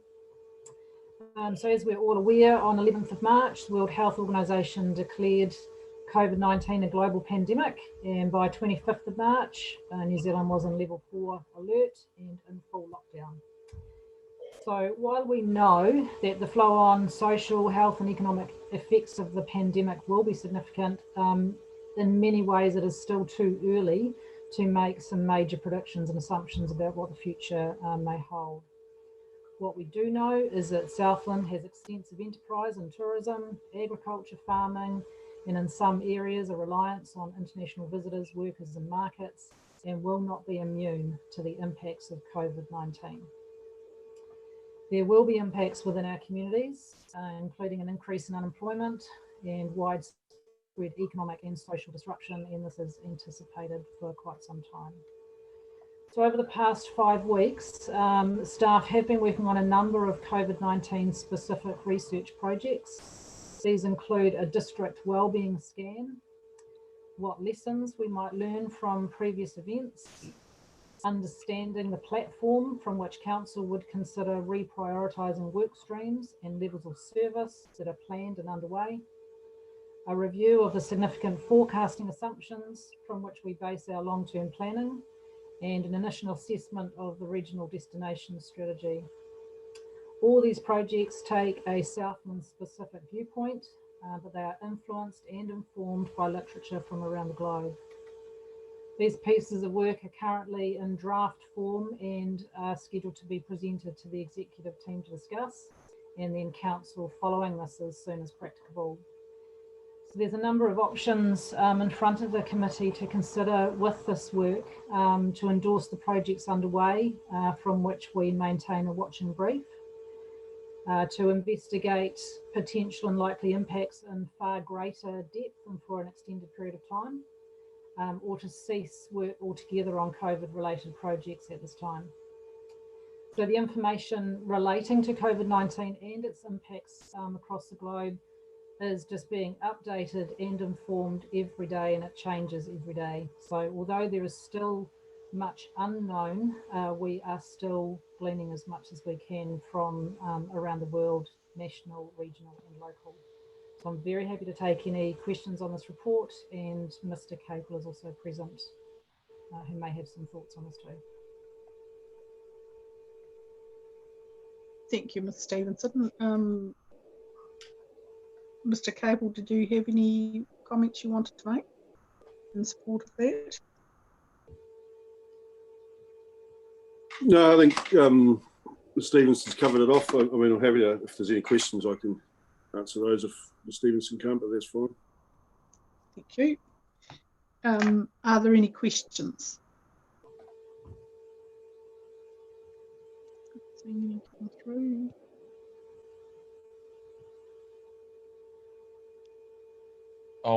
Madam Chair, if I may. I haven't got any questions. I think what's been put forward as option one is a sensible approach. There's so much about this that isn't known yet and will become more obvious, possibly even in the next month or two. So you could go down some quite narrow tracks and discover that you're sort of gone the wrong way. So I think it's a very pragmatic approach that's been taken so far. I'd be happy to move the recommendation. Thank you. Anybody else? I'd like to, through you, Madam Chair, I'd just like to endorse Councillor Duffy's comments as well. I think it's a good path that we're going down, and happy to second the recommendations. Thank you, Councillor Duffy and Councillor Kramer. Nobody else had any comments? Were you just going to second it, Mayor Tong? Yeah, no, it's okay. We talked across each other there, but I'm fine with that. Cheers. Thank you. So can so I'll put that to, can all those in favour please say aye? Aye. Aye. Aye. Those against, no. Carried. Thank you very much for that report, Ms. Stevenson. We'll be able to, yeah, no doubt is ongoing and quite interesting watching as things evolve. So good luck with that. So moving along, if I've got this right, we are now on 7.9, and one of the most important pieces of the day, the big picture workshop and strategic workshop summary, where we've put in a lot of time and effort into up to date, and so it's good to have the summaries here in front of us. And this is on page 71, and I'll invite Mr. Cable to present it. Thank you. Thank you, Madam Chair. And I'll take it as read, but I want to ask you, bear with me as I take you through a bit of a journey, a bit of a hopefully conversation starter, and a bit of an understanding of the purpose and the extent, as Councillor Keith says, of this reasonably significant piece of work in terms of the long-term time frame that we are talking. And I'll preface my comments by suggesting that the order paper that has evolved for this particular meeting isn't just by fluke as such. If you reflect back, the order paper item 7.6 was around community board planning. 7.7 talked about the wider strategy development work program that we need to be working towards. 7.8 was talking about the immediate and short-term work related to COVID, and then trying to bring us back to what this report is about, which is our long-term and longer-term strategy work that needs to be provided for and considered from a council perspective, which also then leads into the next item on the agenda, 7.10, which shows a pretty good piece of work that another region's done from an intergenerational perspective around intergenerational strategy development. But we'll come to that next item. So I wanted to, I suppose, start the introduction of this agenda item with just reaffirming the purpose of the purpose of this report. And it really is to confirm by this committee, or get confirmation by this committee, that it covers off pretty effectively and pretty reasonably what the 31st of January Big Picture Workshop Day covered, and also the 3 days or 2.5 days of the strategic workshop that were covered in February in those respective sessions.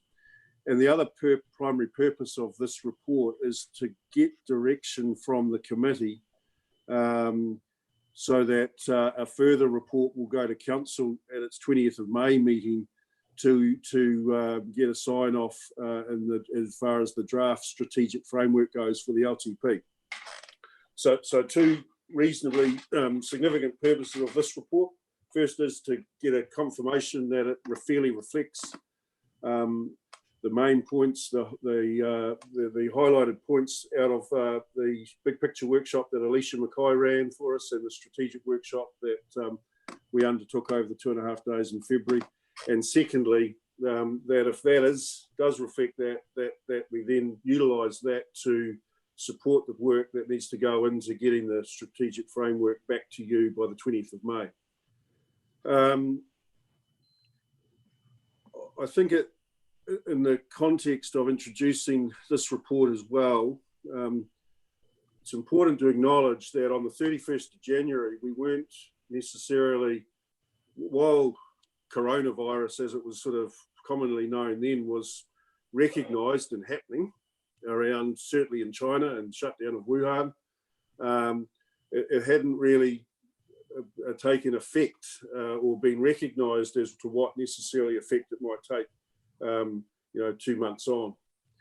Actually, on the 31st of January, the big issue that was being dealt with was iron flapping off 4th Street building, and the chief executive having to leave our workshop that Alicia was running to go and deal with some of that, as an example. So 31st of January is when we did the big picture workshop, only 3 months ago. And then mid-February, we did that 2.5-day strategic workshop, which Dr. Ganesh Nana was down for, Kristen Dunn from Tourism Bay of Plenty, and a multiple of other sessions that we were dealing with in terms of some of the strategic thinking, longer term thinking that we were talking about with respect to council and the communities that council serves across the Southern District. And so COVID-19 wasn't necessarily part of those conversations specifically, although you will note from the whiteboard photo that I sent through after this agenda went out from the big picture workshop day, was that actually pandemic was identified on the left side of that, but also was global financial crisis, a decrease in tourism, a whole series of different things, which if things turn to custard, what would our response be, or what would we look at as being needing to repair that? So there was some theoretical, I suppose, work considered as part of the conversation, part of the big picture workshop and the strategic workshops. It's also important, I think, when dealing with this particular paper around strategic direction work, that we are here to primarily what that means is a longer term view. So again, from a corporate performance perspective for council, our corporate performance bases itself on an annual plan, 1 year process. It bases itself on a long, so that's the short term. It bases itself on a long-term plan, 3-year window, which is what I consider to be the medium term. And then it focuses itself on the long-term plan, the 10-year long-term plan, which we're currently going through the process of developing for 21-31. As well as that, there's a lot more focus and consideration being to what identified as generation strategies, which are 30-year strategies, and intergenerational strategies, which are those 50 to 100-year strategies. So I put that in terms of as a means of a context. When dealing with plans and strategies, it's really about the context of the time frame that we're talking about. And with regards to the big picture workshop, when Alicia Mackay ran that, it was about a 30-year time frame that the big picture workshop process was identified for. And our strategic workshop was probably more that 10-year process. And that's really where I'm wanting, or hoping that we're seeing this report in light of. So COVID-19 is the immediate and short-term focus at the moment. But as well as that, we've got to keep our eye on the horizon for that 10 to 30-year focus, which is what this particular report and line of thinking is about. And it would be fair to say, I just was looking at a graph before that the Westpac Bank have put out with regards to blips and effects over the last 20 years. And there's been 3 or so pandemics. There's been increases because of certain events in New Zealand around international tourism, like Lions tours and Rugby World Cups, etc. And so what we've got to appreciate and understand is that over the next 10 to 30 years, when talking about this strategic direction piece of work, you know, there are going to be highs and lows and events that come and go as well. So, and your strategy needs to be able to reflect that. And it's what, again, I think Alicia Mackay talked to us about, stay on strategy, but adapt or adopt or alter your plan or your approaches along the way. But if your strategy is solid, and that's what we're talking about here for that 10 to 30 year period, then those blips, those highs and lows that come through those next 10 to 30 years will be dealt with, just as we are in the middle of dealing with COVID not at the moment, but our strategy, our longer term view across the horizon or over the horizon stays focused on where we've got to be going in those 10 to 30 years. So in saying that, and I just had a very quick catch up a couple of weeks ago with Alicia Mackay to see how we were getting on with regards to the work that was done on the 31st of January. Similarly, you saw Dr. Ganesh Nana's report that he provided as a final sign-off for the work that he'd done with regards to the mid-February work. But I think that work over those 4 days in late January, mid-February, has certainly put council in very good light for the next stages of its long-term planning process, and also dealing with the immediate short-term effects of the COVID-19 situation that we currently find ourselves in. I reference you to paragraph 10 on the report, which is again one of the purposes of this report is to take us back to what the council in 19th of June 2019 signed off on or endorsed as per the draft strategic framework for the long-term plan 2021-2031. So just take a moment in time to think that the council, the previous council, on the 19th of June 2019 signed off the mission or the vision, the mission, the community outcomes and the strategic priorities as identified there in paragraph 10 of the report, which is the basis of the framework that now, as I talked about in Ms. Stevenson's previous report, or two reports ago, are now forming the basis of what our activity management plans are being worked through on under the auspice or acknowledgement that this is the strategic framework in draft form that was signed off by the previous council. It was always the intent that the new council or the new triennium, the 2019 to 2022 council, this council that we currently have, would always revisit this strategic framework and provide its feedback and input to again endorse or suggest any alterations to that draft strategic framework. That report is coming back to the full council on the 20th of May of this year. But again, it was always the intent that the big picture workshop and the 2.5 day strategic workshop would be used to support and assist in forming or otherwise that strategic framework that, like I say, was endorsed last year by council, but is coming back for 20th of May endorsement and consideration by council this year. You will also notice in the report with respect to COVID-19, and I reference paragraphs 33 to 42, that information provides the context around the immediate to short-term work. And again, I reference back to Ms. Stevenson's report that we're dealing with that it's running concurrently to the strategic pieces of work that we need to do to start to get our long-term plan 21-31 and the strategic framework signed off associated with that.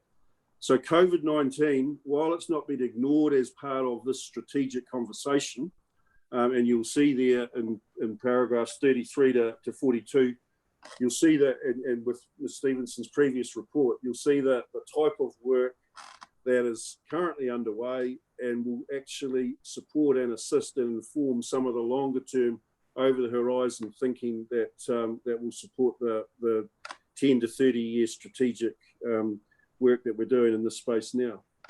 So, and the other thing I think that is important is what Dr. Ganesh Nana talked about, the fact that, you know, COVID-19 hasn't taken away some of those issues, or all of those issues that existed pre-COVID. It's just added another issue into the mix from a strategic perspective. And actually sat through a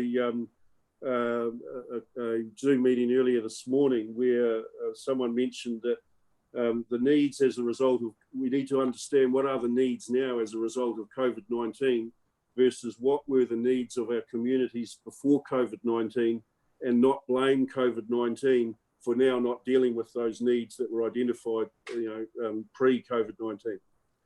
So as a means of understanding that, I reference us back to the recommendations of this report, and basically ask for your input, feedback, consideration that they fairly reflect those 3.5 days, and fairly reflect the views that came out of that, and that they are still the views for the longer term, you know, 10 to 30 year vision and approach that we want to ensure that our district is still thriving over that longer term horizon.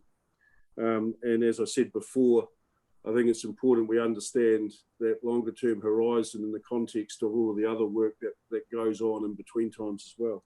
So as I say, there's a series of recommendations.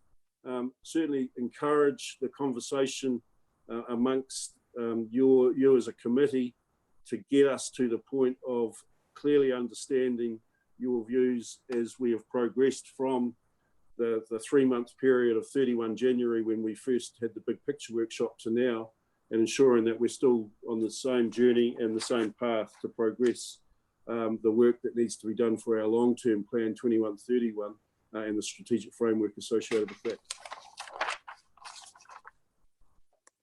Thank you very much, Mr. Cable. That's open for discussion now, please, on whether the recommendations or the detail in the recommendations still confirms that we're on the right track and that those principles still hold strong. So comments, please.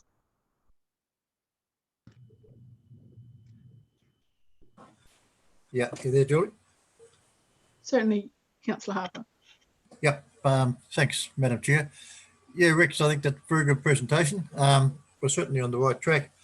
The only thing that does concern me, you just mentioned a wee bit about COVIS there. We mentioned quite a lot about COVIS actually, but one wee comment you made. COVIS to me is another period in time that we have a pandemic. Even in my lifetime, we've had polio back in the 50s, we've had SARS, we've had MERS, and we've had that thing that came out of South Africa about 8 years ago, and measles and goodness knows what. And over time, we've developed vaccine, we've become immune to all these things, and it's just another blip in the history. That's up until now anyway. But we can't take any chances, and we must always be vigilant. But I just do wonder whether sometimes we are placing too much emphasis on the long-term plan of COVID-19, because I would be very surprised if within 2 or 3 years we have a vaccine and it'll be just transported to history. So yeah, that's just one of my thoughts anyway. But apart from that, a very good report, and yeah, something we've got to keep aware of. Thank you, Councillor Harper. It really is, yes.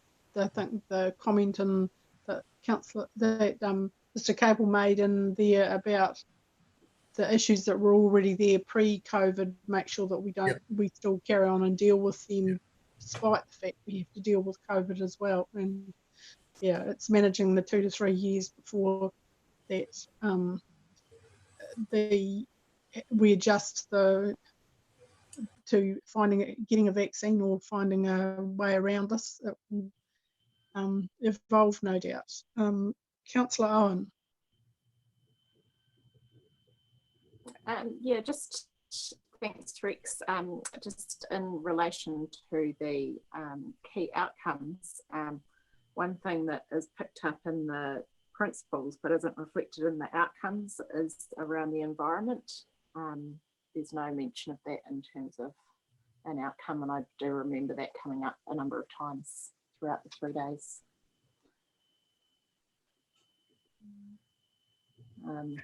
And also, as a new councillor, I don't particularly, I'm not particularly fond of the old vision statements, but I'm happy to, whenever it's appropriate, to discuss those further. So, Madam Chair, I'll make a note. I'm just making notes as I'm getting the feedback in, and we'll incorporate this into that 20th of May work. And I think Councillor Owen is the time we'll obviously be revisiting the vision and mission stuff as well. So just to give you a heads up that will be the forum for that. In terms of the principles being identified from an environment perspective and not necessarily being reflected in the key outcomes, we'll take that into consideration for that report as well on the 20th of May.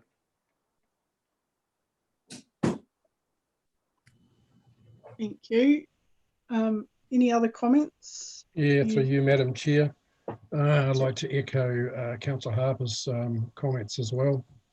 We do have these events every so often, and we always seem to come out the other end pretty good. So I think if we keep that positive focus, we'll get through this one all right as well. And at the same time, we just can't lose that vision of our long-term strategy. Where is it that we want to take this district? So I think it's paramount that we keep our focus on the long-term plan. And as we say, there's always the odd blip here and there, but we actually get through those. And I think as part of the future papers, we ensure that we certainly connect those 4 well-beings all the way through any future plans. I think you've signalled it there as well. And I think that it's important that those aspects continue to be at the forefront as well. But in itself, Mr. Copel's a very good document. There's good recommendations there. You've pulled the workshops that we've been involved in, you've pulled them together pretty well. So very supportive of the document you've put forward and the recommendations. More discussions to be held in the future, which is good. But yeah, very, very supportive. And as you say, let's not lose our focus on the long term rather than just the short term. Thank you,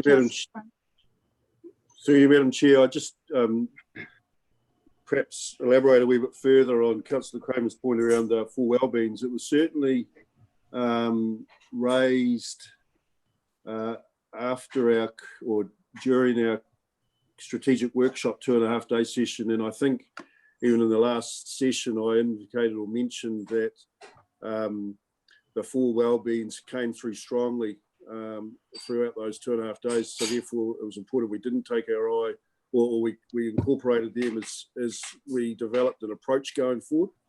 And it's one of the things that I've asked our governance and democracy and strategy and policy teams to consider is how, as part of our Info Council report template, we incorporate or add into that a commentary from our report writers with regards to the 4 well-beings and how they have been factored into their report and the considerations with regards to the recommendations that they're making. That work's happening outside of this, obviously, but as a result of that strategic workshop, those strategic workshop days, and hopefully in the next couple of months, we will be able to test that into some of our reports. The other thing that I would mention as well, that really through the strategic workshop session again, and especially a lot of the work that Dr. Ganesh Nana referenced with you, was the work related to those 4 well-beings. And if you note in the draft strategic framework that was endorsed last June or in June of last year by Council, you'll notice the 4 community outcomes directly reflect the 4 community well-beings of environment, social, cultural, and economic in some form. So again, we've tried to incorporate the wellbeing approach through our community outcomes part of the strategic framework. And if we can now bring that down to the operational level by way of some of our report writing and report recommendations being based around some of that, then we're starting to see the linkage as well. So just, I suppose, reinforcing Councillor Kramer's point that, that point isn't lost, and it's been reinforced through the comments by the council over those strategic sessions that we had in January, February.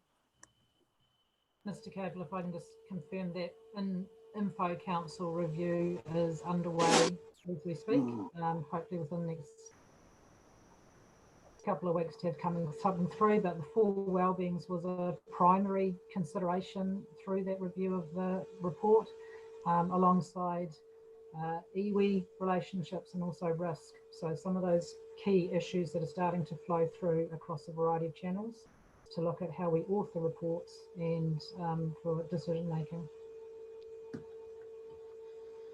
Thank you, Ms. Stevenson, and thank you, Mr. Capel. Any further comments? Oh, I might, Madam Chair. What struck me was, after reading it, this report, is that I don't believe the relevance of any part of it was less because of COVID. I believe that all of what was pointed out in the report and from the workshops is just as valid now as what it was, COVID or not. But at the same time, the COVID effect, I mean, sure, it'll probably be looked back in history as another flu, but the timing of it, I mean, I just don't know that the human race globally is going to go back to the same mad lemmings heading for a cliff type of behaviour that we were sort of carrying on before. And I sincerely hope it doesn't. And if there is a bit more measured behaviour, perhaps, in terms of our use of resources worldwide, I mean, I don't know what the effects of that would be in terms of pluses and minuses for our economy, but I guess it could only be pluses for our environment and so on. So there's certainly interesting times, and the human race sort of causes its own downfall sometimes, and the COVID's probably a case of it. And so, and of course, the other thing is, like Ganesh Nana's burning platforms information that comes through. And I mean, while it's not something that council hasn't got to fix everything, but the issues there, such as gaps between the wealth of Maori compared to Pākehā, compared to Pacifica, and all of those issues, they need some addressing somewhere along the line. And I mean, it's interesting that here in New Zealand, we suddenly seem to have fixed the homeless problem, bang, just because suddenly there was a will to do it. But yet I'm pretty sure I saw 2 homeless guys walking down Tay Street yesterday in Invercargill. So I think how we behave as society might undergo some changes, and it'll be interesting to see what comes out of there. But as far as this report goes and what we've been highlighting in the workshops and tied in with what Ganesh Nana says, etc., it's totally relevant. Yeah. Exactly. Yes. So that's really the test, isn't it? Do the principles still hold strong? And we would have to say, yes, there's a bit of around the edges, but the basis of what we were talking about was still real and valid. So totally agree. Yeah. I totally agree with that.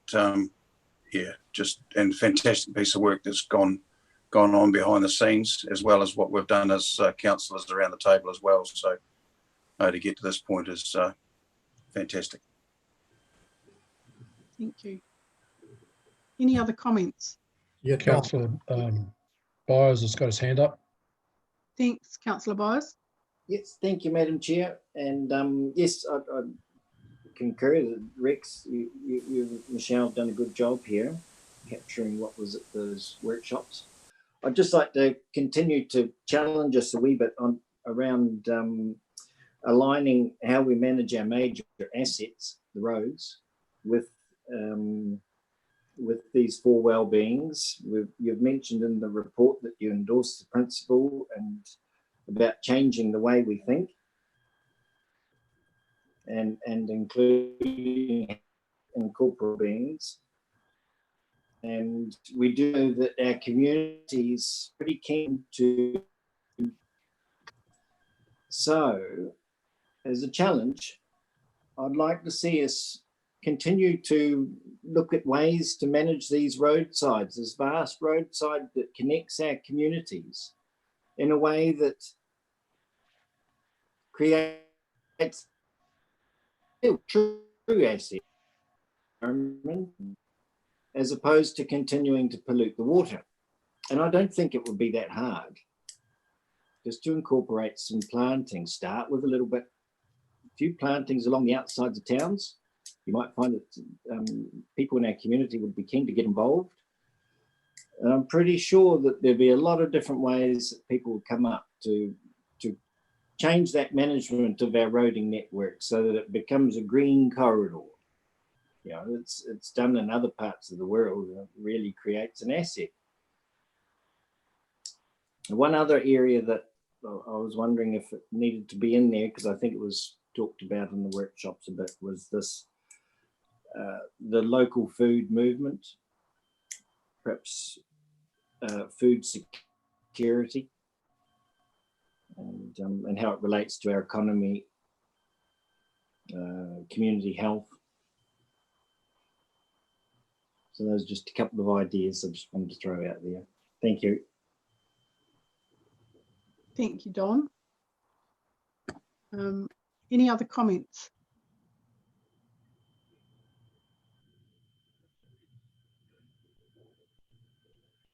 Speak up now, or else I'll move to ask for somebody to move the recommendation on pages 72 to 73, running from A to K. Happy Quite happy to the move those recommendations. Geez, we're speaking over each other each time. Sorry, Abel. That's all right. That's all So, right. Mayor Tong, seconded by, well, I've written down Mayor Tong, seconded by Councillor Kramer. All those in favour, please say aye. Aye. Aye. Against? Carried. Thank you very much for that report, Michelle and Mr. Cable. That, yeah, as I said before, it brings it all together, and it's great to think that, yeah, the basic principles don't change. There's just a few bits that need to be added in, and I suppose that's about the principle, really, isn't it? If it's real and valid, it stays strong no matter what. It's only a slight tweak that's needed to align it. So we'll move on to page 7.10 on page 89. No, that's not right. Yes, Madam Chair, yes. I'm right. You're right. Ahead of myself. In the pages. Yeah. Through you, Madam Chair, if I just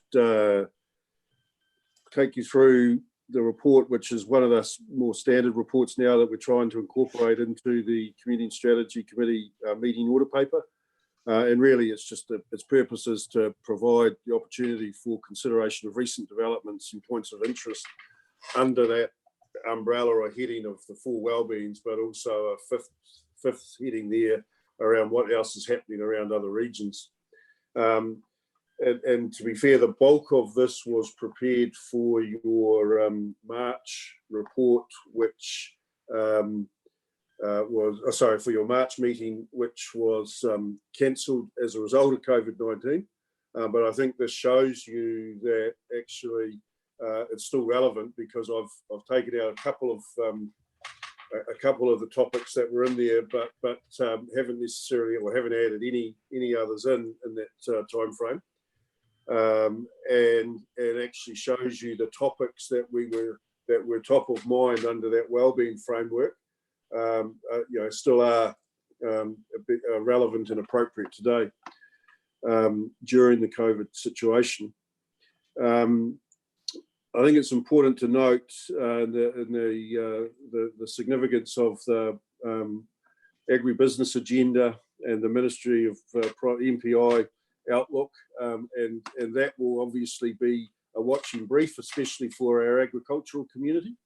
But those reports were prepared at the end of 2019, and were added or attached to this report, again to show the context of where the primary sector was looking at having come from in 2019, but looking forward as well over the next wee while. There's also some interesting information there with regards to that whole community-led development approach, and again, Dr. Ganesh Nana referenced that report that was undertaken through the Helen Clark Foundation and Burrell, and primarily the purpose of that report was to look at how people could become more engaged in local government and participating in local government.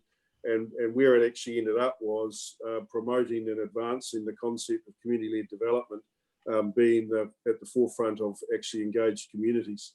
And I think, again, as we progress and as we saw, I was really pleased with the conversation you were having around the holiday program. I think we'll see more significance related to those types of back to the local communities and local delivery as being important and significant going forward. The final point I would make around this particular report this time is in reference to the Top of the South intergenerational strategy, the Te Tai Ihu intergenerational strategy that's been developed through the Nelson, Tasman Nelson sort of Marlborough area. And it really, what I liked about it in terms of, again, referencing back to the previous report, was talking about it doesn't matter if we're talking 10, 30, 100, 10, 30, 50, 100 years from a strategy perspective.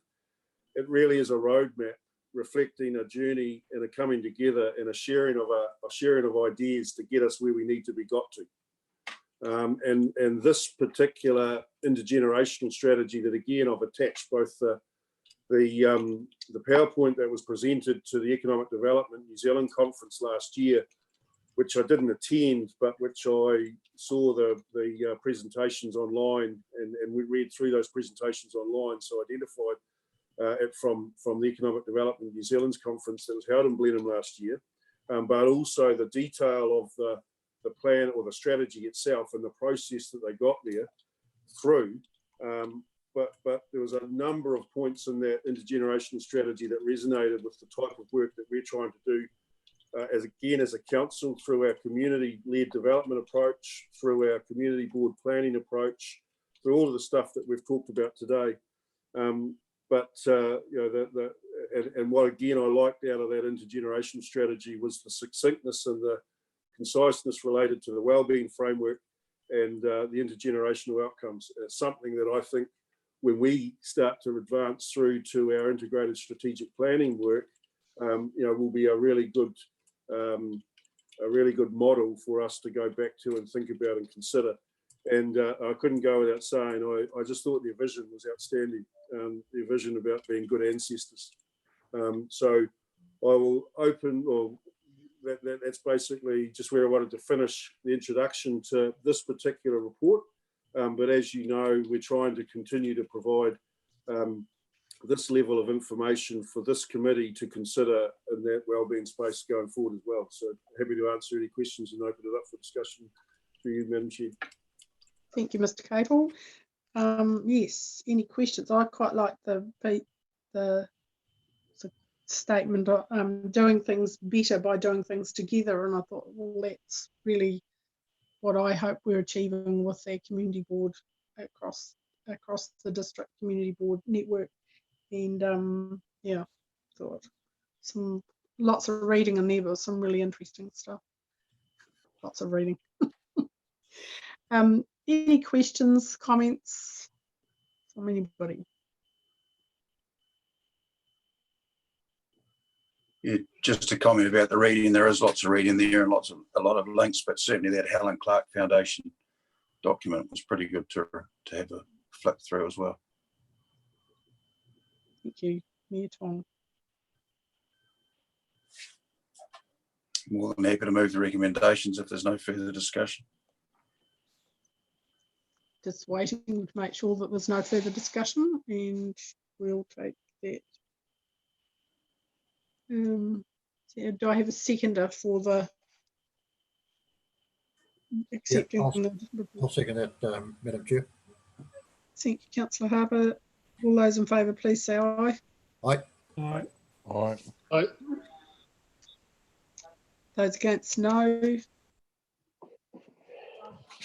Declare that closed. The meeting that finished and the meeting closed. Thank you very much for your attendance, and hopefully that wasn't too painful on my limited screen time here. It's all very good. Thank you very much. So, Madam Chair, before you switch off, do you want, oh, there's people leaving already. No, it's okay. I was going to say I could brief you on that Riverton matter, but we'll do it tomorrow maybe. Just need to make sure you go off live. Yeah, that's what I mean. I think we'll wait till tomorrow. Yep. Okay. Okay. Thank you.